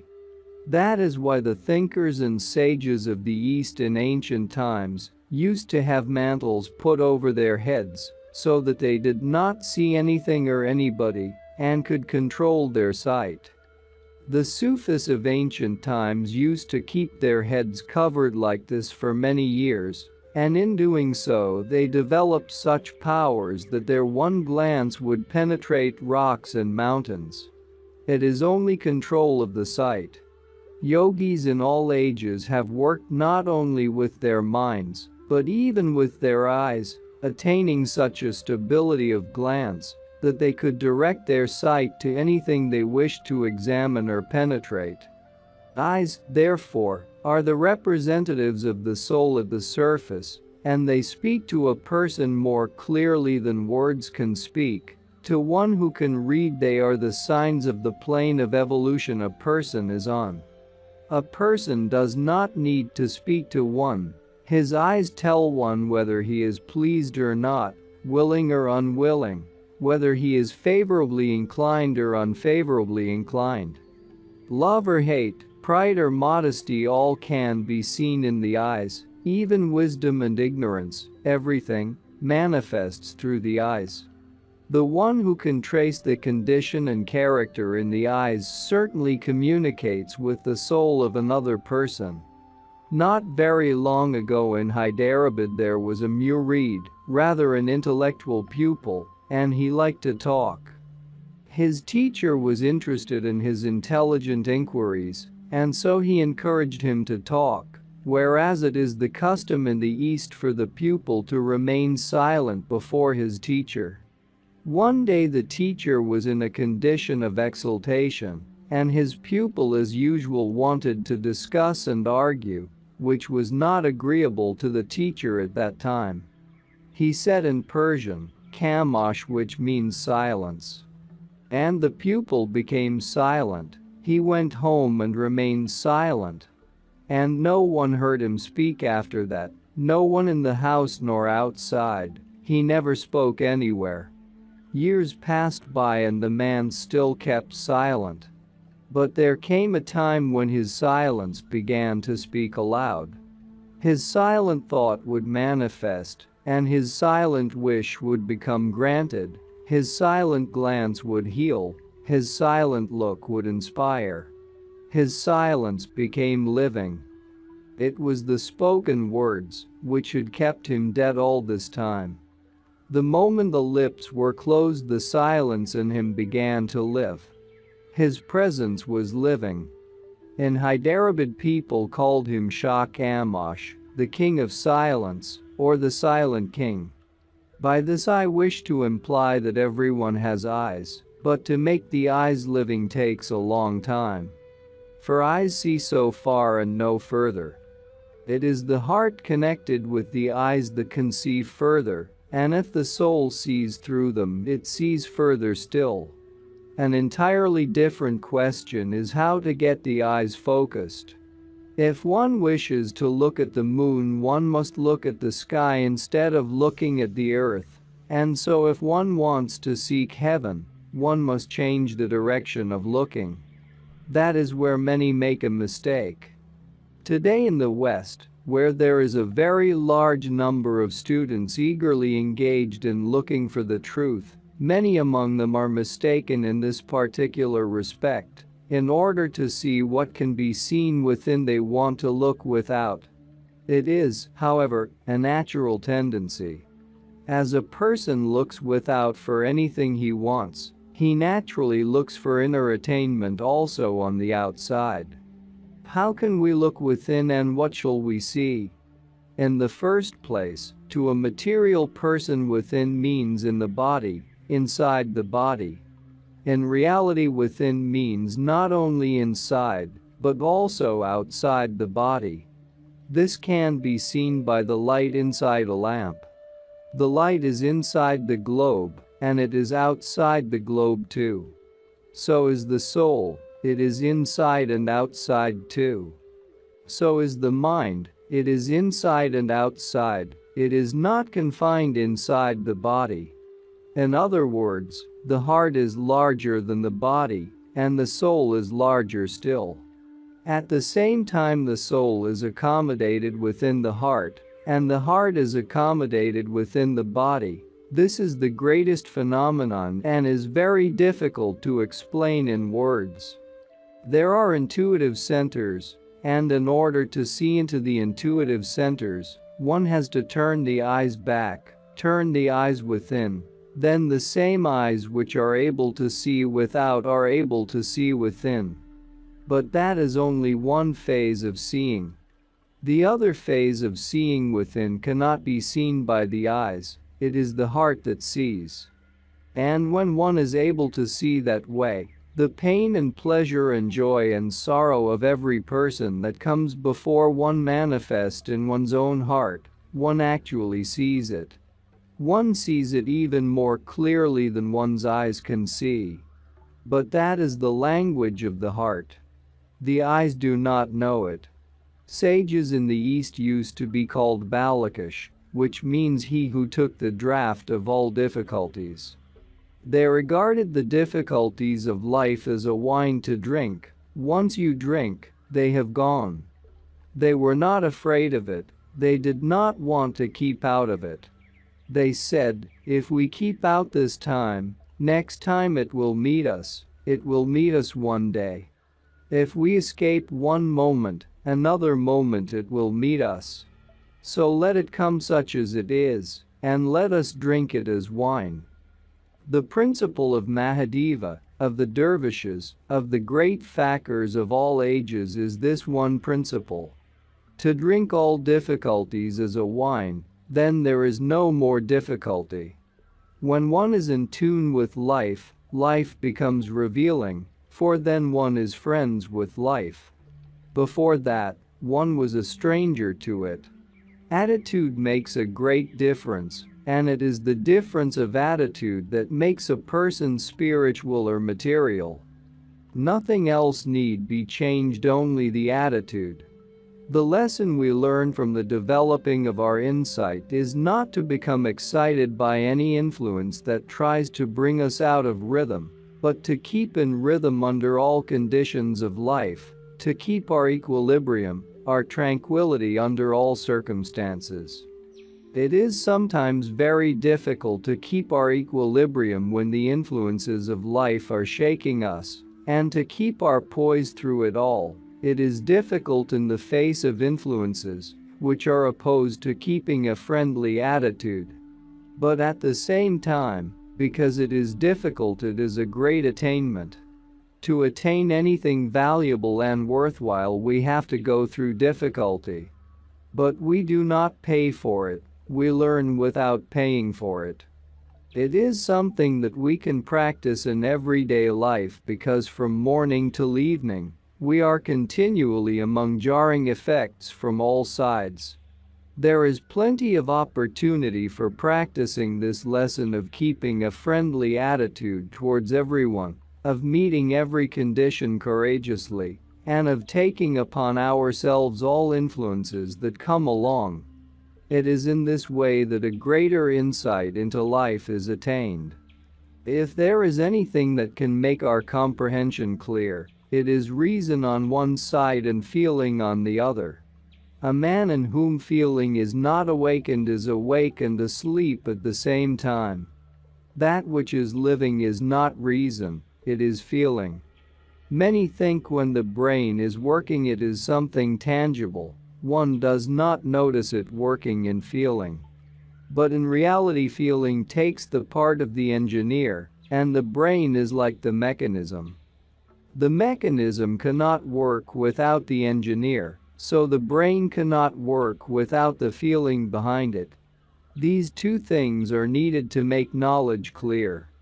When a person cannot understand himself, his own imagination, and his own problems deeply, then how can he understand the problems of others? Then there is no communication between one person and another. Today, friendship often means only a professional interest. Human relations are formed by certain interests, worldly interests. Therefore, man does not know what feeling is. The alliances of nations, the unions of working men, all these things are being formed on the basis of self-interest. I am your friend if you defend my case. Therefore, when feeling, which alone is divine in man, which is the proof and sign of the Spirit, and which is a divine heritage, becomes blunted, then naturally whatever life may be, it cannot be civilization, even if one calls it civilized. The day will come when man will live a fuller life, a more complete life of high ideals and great principles, when feeling in man will be as much awakened as reason. When that day comes, the knowledge will be spiritual knowledge, not book learning.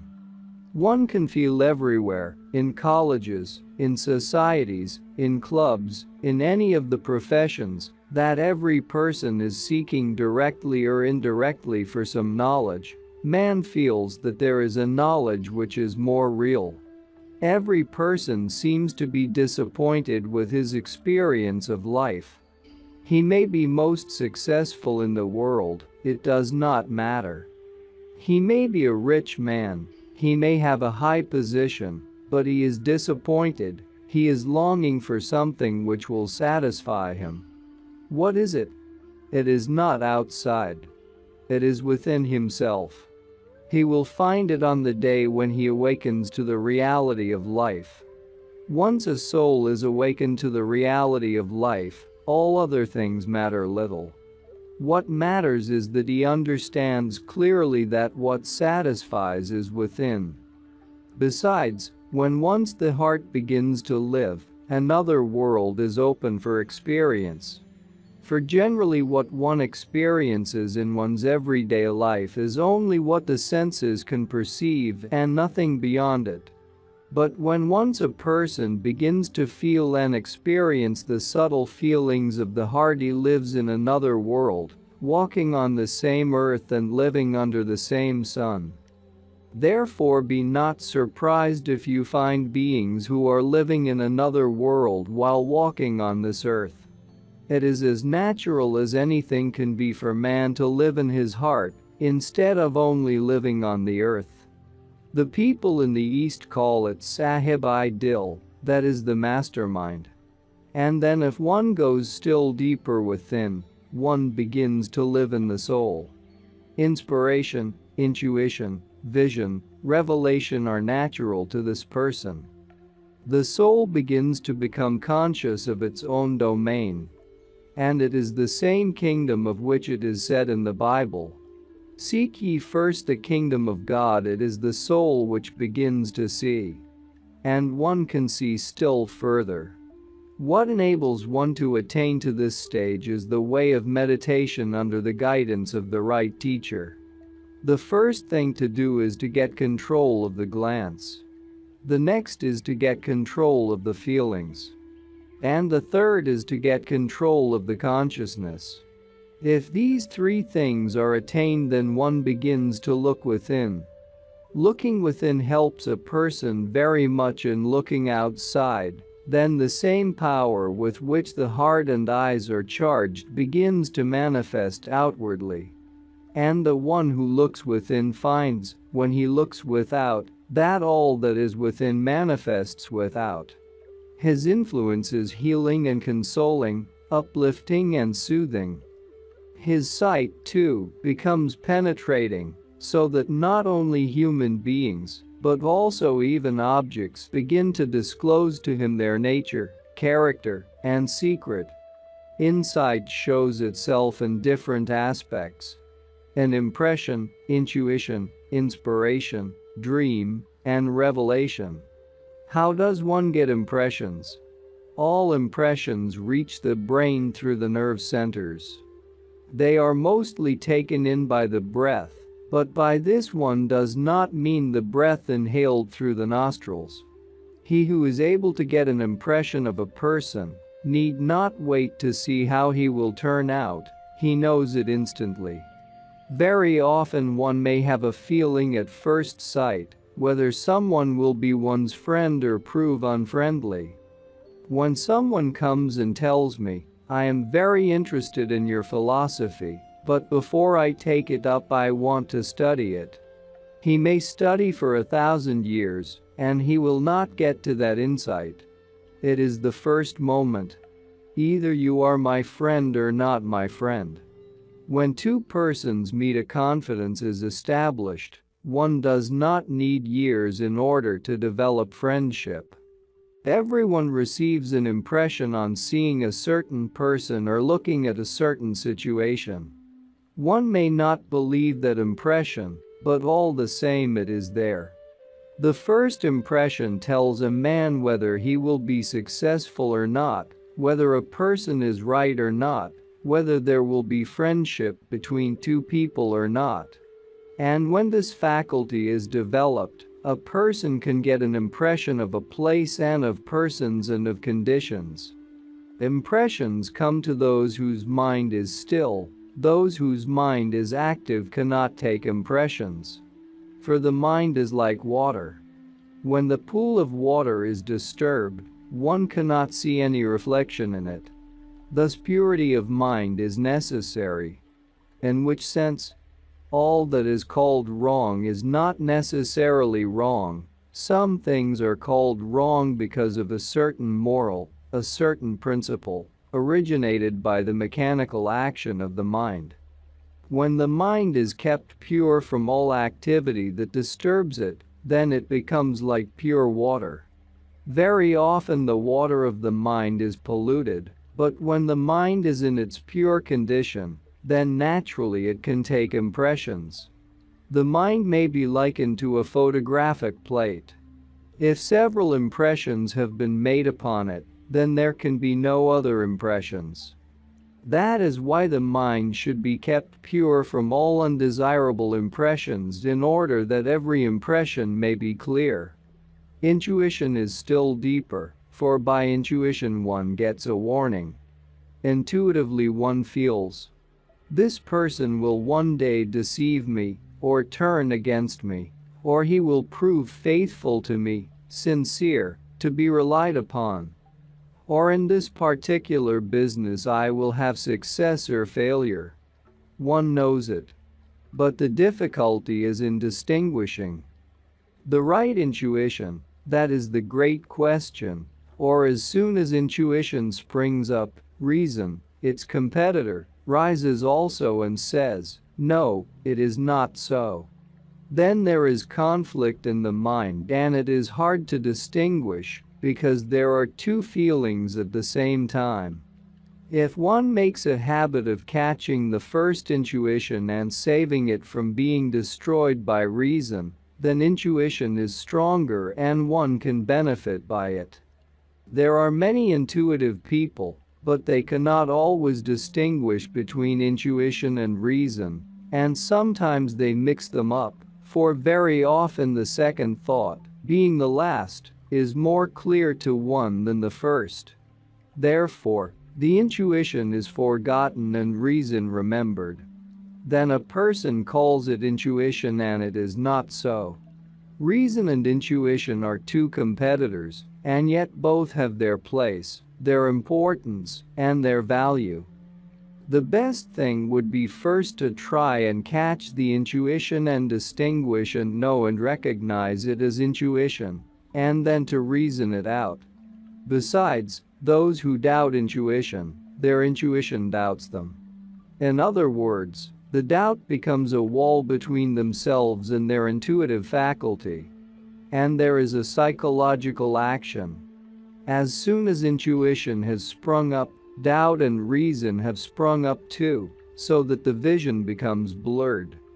One should develop self-confidence. Even if one proves to be wrong once or twice or thrice, one should still continue. In time one will develop trust in one's intuition, and then intuition will be clear. Women are naturally more intuitive than men. The reason is that a woman is more responsive by nature and more sympathetic, therefore she can perceive intuition more clearly. Very often a man may reason and think, and yet not come to a conclusion, to a clear understanding, while a woman, or any more intuitive person, in one moment is clear about a certain question, a certain point. That comes from intuition. Intuition is a faculty of the heart that feels deeply, be it of a man or a woman. The quality of intuition belongs to a sympathetic heart. The intuition of dogs and cats and of horses sometimes seems to be more clear than that of man. They know when there is going to be an accident, when death is going to occur in the family. They know beforehand and give people warning. But people are so busy in their daily occupations that they do not respond to the intuition of the animals. People in the East believe that small insects know about happenings and give a warning to those who can understand it, and it is true. Besides, birds always give a warning of storm and wind, and of rain in the absence of rain. Mankind naturally is more capable of intuition, but because his mind is absorbed by 100 things, his deep feelings become so blunted in everyday life that he ignores the existence of intuition or inspiration, and so this faculty itself becomes blunted, and he feels and knows less than the animals. The human body is a vehicle, a telescope, an instrument by which one can perceive the knowledge of oneself within, of conditions, of others, and of everything outside. The question is, how does one develop this faculty of intuition? The first thing is self-confidence. When there is no self-confidence, one cannot develop this faculty of intuition, because it comes more and more by believing in it. When a person doubts and says, "Is this an intuition? Will this really help me? Or shall I be deceived by my own intuition?" Then naturally reason produces confusion in the mind, and intuition is destroyed. There are many intuitive people, and their intuition has been destroyed only by this doubt which arises in their mind, whether their intuition is right or wrong. That is why they lose this faculty of intuition. Every faculty needs nurturing. If it is not nurtured, it becomes blunted and destroyed. One can make no more use of it. Besides, a person may underestimate the value of this faculty in his life. He then naturally destroys it, and this faculty disappears also by a too speedy action of the mind. When a person thinks of 1,000 things in a short time, the mind becomes too active, and then one cannot perceive intuition, which needs a certain rhythm, a certain concentration. A further aspect of insight is inspiration. The difference between inspiration and instinct is that what we recognize in the lower creation as instinct is the same as that which works through the human mind in the form of intuition or inspiration.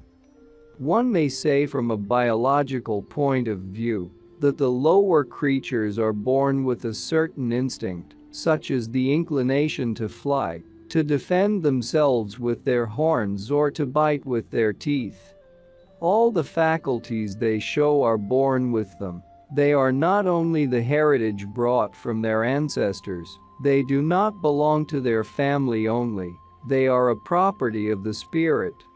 And from the spirit all living beings get guidance in the form of an inclination. What we recognize as instinct in the lower creations is inspiration in mankind. Today, as science is increasing and as materialism prevails, man is forgetting the heritage that he has from the spirit and attributes all knowledge and experience to the material existence of the physical world. In this way he deprives himself of those gifts which could be called his own, and without which man cannot live a fuller life. Inspiration comes to poets, writers, inventors, and scientists. Where does it come from? What is its source? Why does not the inspiration of a musician come to a poet? Why does not a poet's inspiration come to a musician?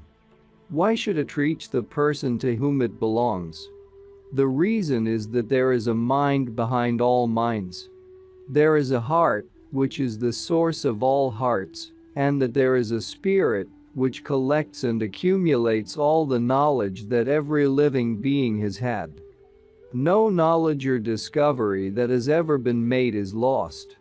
It all accumulates and collects in that mind as an eternal reservoir. This is what is recognized by the seers as the divine mind.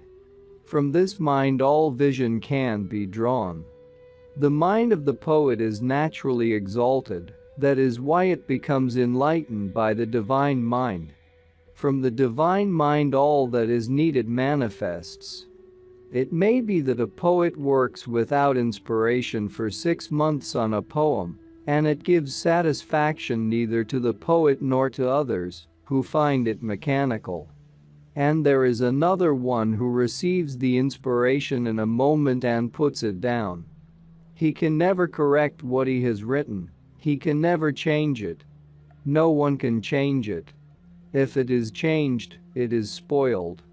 It is something that comes in a moment and it is perfect in itself. It is a piece of art. It is an example of beauty, and it comes so easily. That is inspiration. Many have tried to imitate inspired people in poetry or in scientific inventions. They tried, but they never reached that perfection which came in a moment's time. Those who were inspired never searched after it, it came in a mood. All that comes from inspiration is living, it always keeps its value. There are writings of such poets in the East as Rumi of Persia, as Kalidasa of India, and now, after thousands of years, their writings are read by people, and they are never old, and people never tire of them. It is the same with Shakespeare. He has made a living world. The more time passes, the more it lives, and the more it is appreciated. It is forever living. That is the character of inspiration, and it only comes to the one whose mind is still, and whose thought is absorbed in the beauty of the work upon which he is contemplating. The mind of the musician, who knows little of this world except music, is concentrated and focused on the beauty of his art. Naturally he will draw inspiration. So it is with the poet. But when the mind is absorbed in 1,000 things, then it is not focused, then it cannot receive inspiration. How is inspiration developed? By concentration. An inspired poet is he whose mind is fully fixed on the idea he wishes to express. He is floating, so to speak, in the beauty of it. His mind becomes focused, and inspiration mechanically comes to him. A person who troubles about inspiration, who wants to drag it towards him, cannot get it, it does not belong to him. In order to get it he must float in the idea, he must merge all his heart in its beauty. He must be so positively focused to that spirit of beauty that inspiration may naturally flow into him. The dream or vision is another aspect of insight. Very often people consider a dream as an automatic action of the mind. But this is not always the case. There is no movement in the mind which is meaningless. Every motion and action has a meaning behind it. Every motion is directed towards something either with intention or without. There is no movement, there is no action, which is not directed from some source or other. There are 3 kinds of dreams. In the first, a person sees his mind working along the same lines as it did during the day, at the same time suggesting the past, present, or future. Then there is another kind of dream when the mind sees in everything quite the opposite of what is going to happen. And there is a third type of dream in which one sees something out of the past actually happening, or what is going to happen in the future. This proves that everything on the physical plane is first formed in the inner planes, and then registered on the mind in the dream. When one is concentrated, one sees the happening more clearly. There is also a state of dream in which one sees a vision. This happens in a meditative condition. A vision is more communicative, more expressive. It may be a warning, which is given for the future, or an incident of the past may be made known. In the vision, one can go still further and communicate with the unseen world. But a vision only comes to those who are born with that faculty, or have developed that faculty in the mind by becoming fully concentrated. A dream may be symbolical, and this is the most interesting type of dream. The greater the person, the subtler the symbolism of his dream will be. When someone is gross, the symbolism will be gross. The more evolved the person is, the more fine, artistic, and subtle the dream will be. For instance, for a poet there will be poetic symbols, and the dream of a musician will have musical symbols. In the dream of the artist, there will be symbols of art. In the realistic dream, one actually sees what is going to happen. All that we call accident is only our conception. Because we did not know it beforehand, we call it accident. This also gives us insight into what we call fate. But there is a plan. It is all planned out and known beforehand to the spirit and to those who know. There are sages who know of their death a year before. There is no such thing as accident. When a person does not know, it means he does not see, but it is there. Revelation is still greater. It is the perfection of insight. It means a higher development when one has revelation, and it begins when a person feels in tune with everybody, everything, and every condition. But in order to come to that stage, one must develop according to it.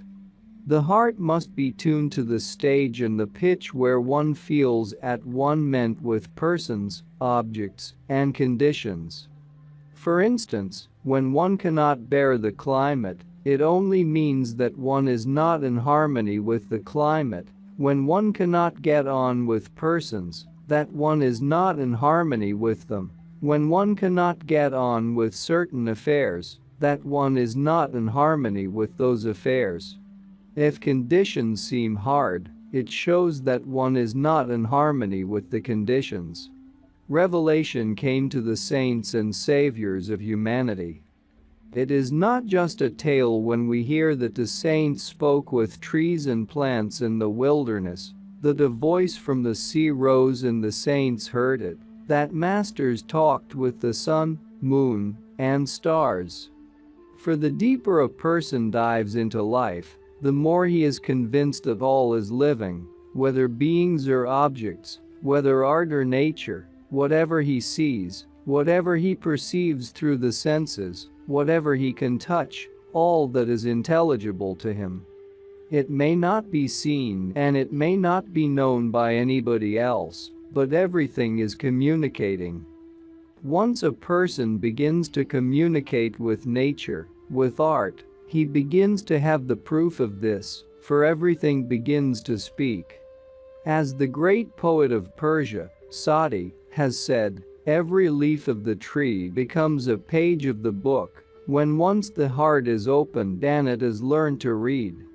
When revelation begins, a man does not need to converse. Before talking, he knows what the other wishes to say.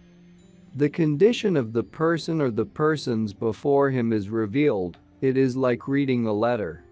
The person may speak to him, but without speaking he knows. This is not thought reading, not telepathy, not psychometry or clairvoyance as people think. Revelation is all the phenomena there are. What is it? It is a fuller development of inspiration. When the intuitive faculty is fully developed, man receives revelation. All dumb creatures and mute things begin to speak. For what are words?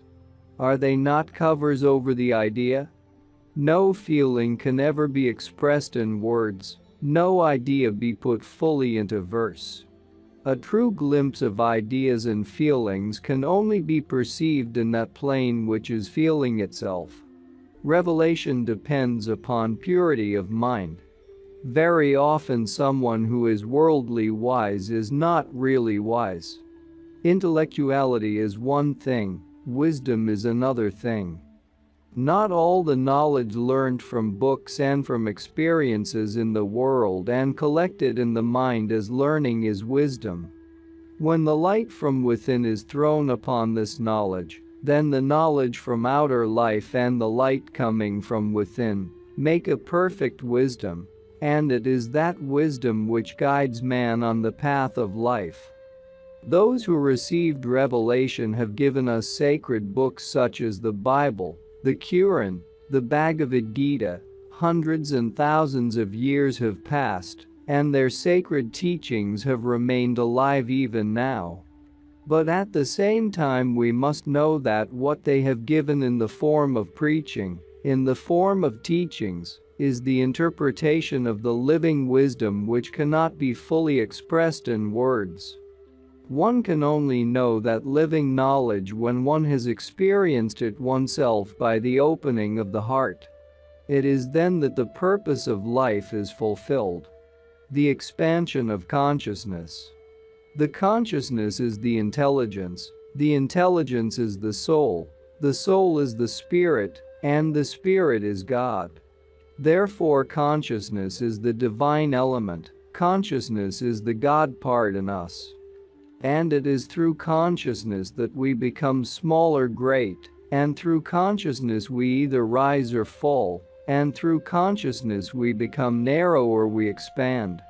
One finds in Greek mystical symbology, and also elsewhere, the two wings of an eagle, and this symbol is the symbol of consciousness.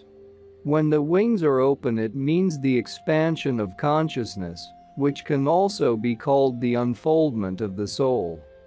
In any path you take, when you wish to go further in the spiritual journey, be it religion, occultism, philosophy, or mysticism, you have to come to the expansion of consciousness. What is consciousness? When we say a loaded gun, we mean that there is a bullet in it.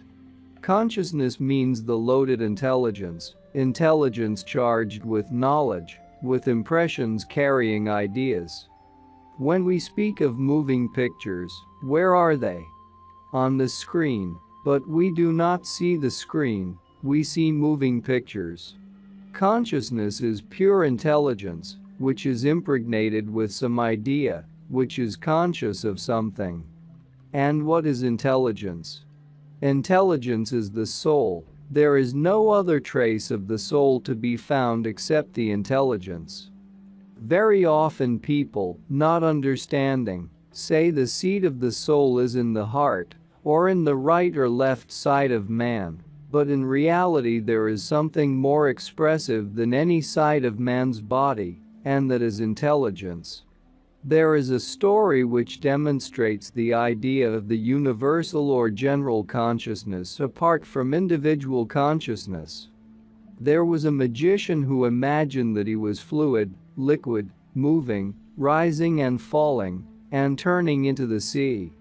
Then he imagined, now I am solid.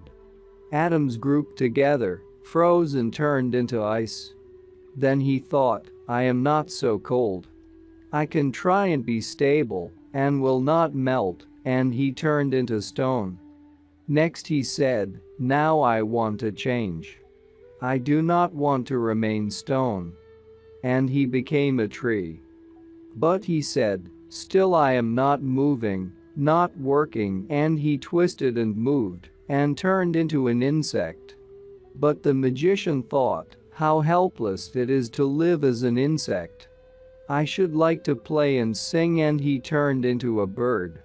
Then he said, I want to be more gross and dense and feel myself more intelligent, and he turned into an animal. Finally he said, I want to stand on my hind legs, to stretch my spine, and he turned into man. This is the phenomenon of a magician who wanted, who imagined something and who became it. One finds this idea also in the scriptures. In the Quran it is said, be, and it became. It was the magician's work. What he was conscious of, he became. First there was the consciousness, and then the idea it held turned into something. But there is another question. If the magician was so powerful as to think and turn into something, then why did he himself become obscured? The answer is this, that when a man has said, I would like to rest, to go to sleep, naturally he has lost his activity. Turning into something made that consciousness, which is divine or universal consciousness, limited, and this limitation robbed it of its own consciousness. This is the deepest point of metaphysics. For instance, when the consciousness thought, I will turn into a rock, I am a rock, it became a rock. The consciousness did not lose its fluid substance, but intelligence no longer knew its own existence. And yet when the magician thought, I will turn into a rock, what went into the rock? Just one little thought of the magician. Only, because of that thought he could not express himself, nor feel as he felt in the condition of being a magician. When he turned into a rock he did not feel through this thought, he felt nothing. The more we understand this idea, the more we shall see that consciousness is to be considered in two different aspects. In one aspect the consciousness is buried under the dense forms of creation such as mountains, rocks, trees, plants, earth, and sea. And yet the tendency of consciousness is, even through these dense forms, to come out, to express itself. One can see that tendency by getting in touch with nature. For instance, those who sit before the rocks, in the caves of the mountains, in the midst of the forest, and those who get in touch with nature, and whose mind is free from the worries and anxieties and troubles of the world, they get a sort of peace first, and after having experienced peace and rest, the second thing that comes to them is a kind of communication between themselves and nature. And what does nature express to them? With every action, with the rising and falling of the waves, with the upward reaching tendency of the mountains, with the moving of the graceful branches of the tree, with the blowing of the wind and the fluttering of leaves, every little movement of nature seems to whisper in their ears. That is the consciousness that wants to emerge, through trees and rocks, water and plants. It wants to unfold itself, to express itself, because it is not dead, but living, though buried in the rock, in the tree, in the plant, in water, earth, and air.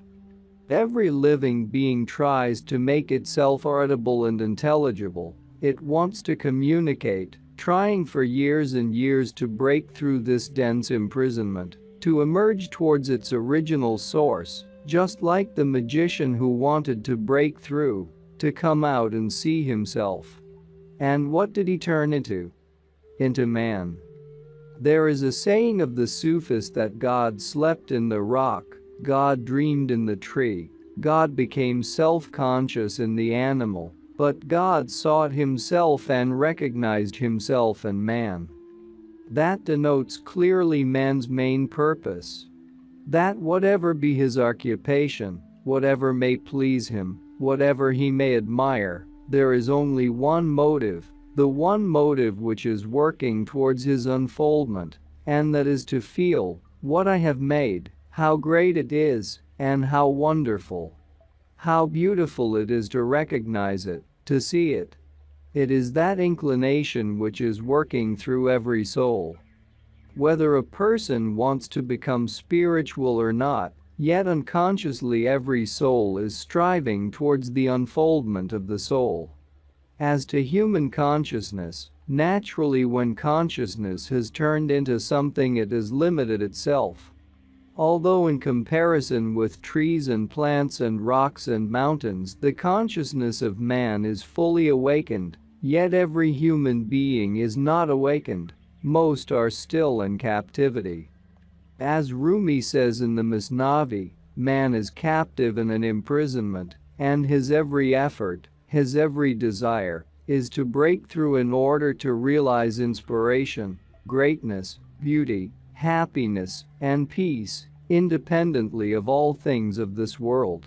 Everyone comes to this sooner or later, but there is a continual yearning, wise and foolish. Everyone is striving for it consciously or unconsciously. There is one person who is perhaps very interested in himself, his health, his mind, his thoughts or feelings, or his affairs. His consciousness does not go any further than that little horizon. It does not mean that in that way he is not right. He occupies that much space in the sphere of consciousness. There is another person who has forgotten himself. He says, "There is my family, my friends, I love them," and so his consciousness is larger. Another will say, "I work for my fellow citizens, for my country, for the education of the children of my country, for the good health of the people in my town." His consciousness is larger still. It does not really mean that his consciousness is larger, but he occupies a larger horizon in the sphere of consciousness.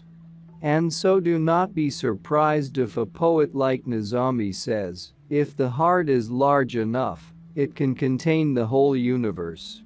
That consciousness is such that the universe is small compared with it. The sphere of that consciousness is the absolute. There is no piece of consciousness cut out for man, but man occupies a certain horizon, as far as he can expand. For him the absolute can be his consciousness. Therefore on the outside he is individual, but in reality one cannot say what he is. It is this idea that is hinted at in the Bible when it is said, "Be ye perfect as your Father in heaven is perfect." What does it mean? That the absolute consciousness is the sign of perfection, and we are not excluded from it. All move and live in it. But we occupy only as much horizon as is within our consciousness, or as much as we are conscious of. This shows us that every individual has his own world, and the world of one individual is as tiny as a grain of lentil, and that of another as large as the whole world.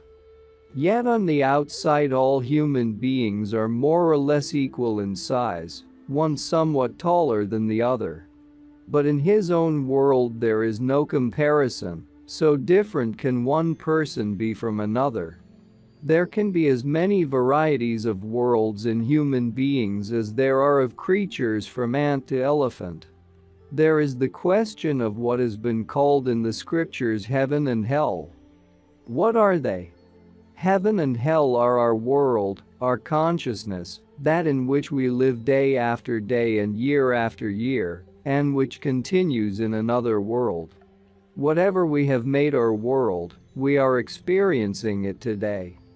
And what is said by the prophets, that after death all will be brought into evidence, only means that in this earthly plane we are so little conscious of our world, so absorbed in the outer world, that we do not know what world we have created within ourselves. We are so much occupied with the outer world, with our desires, ambitions, and striving, that we hardly know our own world, like the man who works in the factory. He is tired at night, and when he comes home he reads his newspaper. It is the same with everyone. In every person's life there is so much of the outside world all day long to attract him. Thousands of advertisements, shops sparkling with electricity. There will come a time when his eyes will be closed to the outside world, which now occupies all his mind, to become conscious of the world within. This is the meaning of the saying of the scriptures, one will find what one has made. One need not say, "What will become of me tomorrow?" If one can direct one's mind into oneself, one can see what is within the consciousness, what it is composed of, what it contains, then one will know today what the hereafter will be. The Sufis in all ages have tried their best to train their consciousness. How did they train it? The first training is analysis, and the second training is synthesis.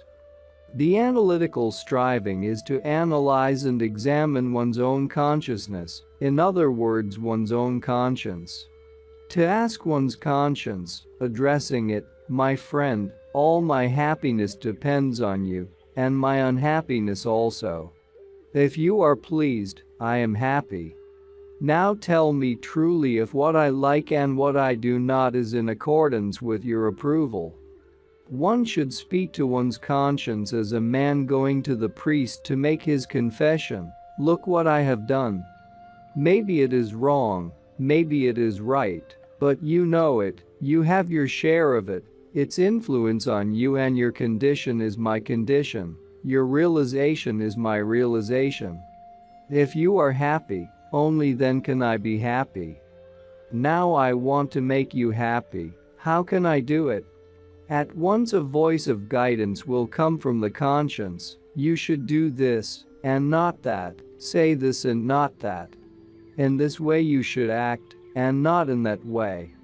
And conscience can give you better guidance than any teacher or book. It is a living teacher awakened in oneself, one's own conscience. The teachers, the gurus, the murshids, their way is to awaken the conscience in the pupil, to make clear what has become unclear, confused. Sometimes they adopt such a wonderful way, such a gentle way that even the pupil does not realize it. Once a man went to a teacher and said, "Will you take me as your pupil?"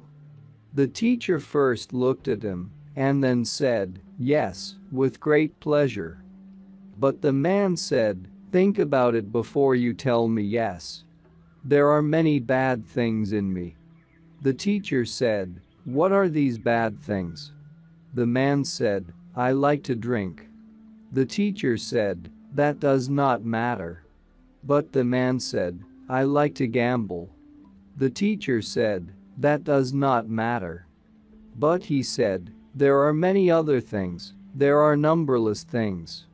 The teacher said, "That does not matter." The man was very glad.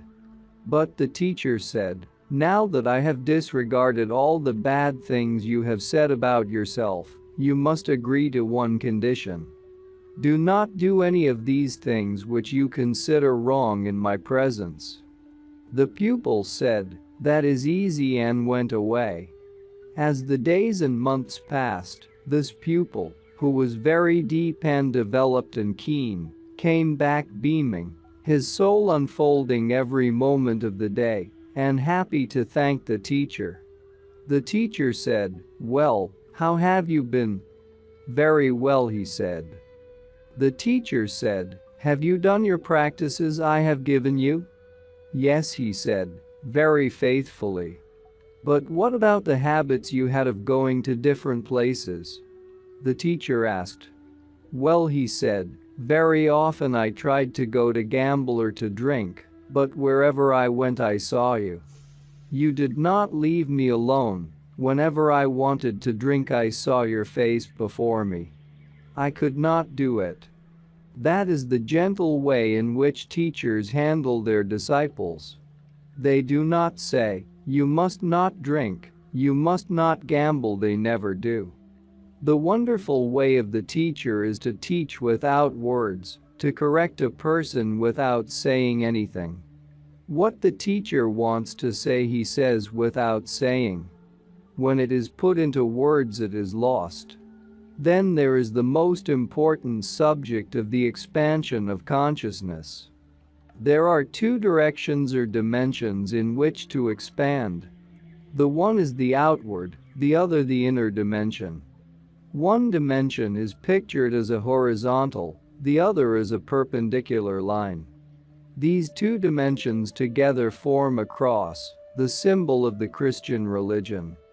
But before the Christian religion it existed in Egypt and Tibet, and in the ancient Buddhist and Tibetan symbolical pictures, you will also find the symbol of the cross.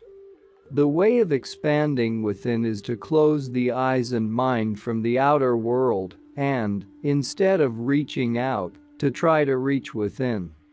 The action of the soul is to reach out and upwards and straight forward or sideways or backwards or in an ellipse. It is like the sun, its light reaches out in all directions, it sends currents out. So the soul sends currents out through the five senses. But when the five senses are controlled, when the breath is thrown within, the ears do not hear any more, and the mouth does not speak. Then the five senses are directed within. And when once the senses are closed by the help of meditation, then the soul, which has been accustomed to reach outward, begins to reach within. And in the same way that one gets experience and power from the outer world, one gets experience and power from the inner world. And so the soul can reach further and further and further within, until it has reached its original source, and that is the Spirit of God. That is one way, the way of reaching within. Then there is the way of reaching without. That is expanding, which comes by changing the outlook. Because we are narrow, our outlook is narrow. We think, I am different, he is different. We are making barriers of our own conceptions. If we lived and communicated with the souls of all people, of all beings, our horizon would naturally expand so much that we would occupy the sphere unseen. It is in this way that spiritual perfection is attained. Spiritual perfection, in other words, is the expansion of consciousness. The question is sometimes asked, what is cosmic consciousness? What is the nature of that state? It is a state which cannot be very well explained in words. And if an explanation can be given, it is only by saying that when we see we do not hear, and when we hear fully we do not see. In this way every sense is only doing its work fully when that sense alone is active. When we are seeing something while somebody is speaking to us, we do not see fully. I have known a child most interested in music, who used to close its eyes when music was played. Then only it could enjoy hearing fully. But to listen to music while drinking lemonade and eating ice cream is something different. The condition of meditation is different from that, it is not limited by a rule. When meditating, every sense is evenly balanced. In meditation every sense is awakened, and yet every sense is asleep. To be closed from outside and yet to be awakened evenly, that experience is something which cannot be told in words, it must be experienced. Practice of meditation is prescribed individually, the method for one may not be good for another. There is an oriental symbol, a kind of toy, 3 monkeys, one covering its eyes, the other its ears, and the third its mouth. This is the keynote to meditation, the key to inner expansion.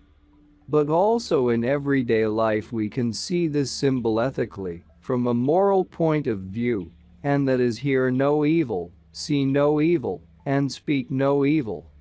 And if one can take that vow it can achieve a great deal, it can take one very far on the way if these 3 things are practiced in everyday life. Never speak against anyone, never hear what is spoken against anyone, and never see any evil. If we close our eyes without closing our ears and without closing our lips, we cannot accomplish anything.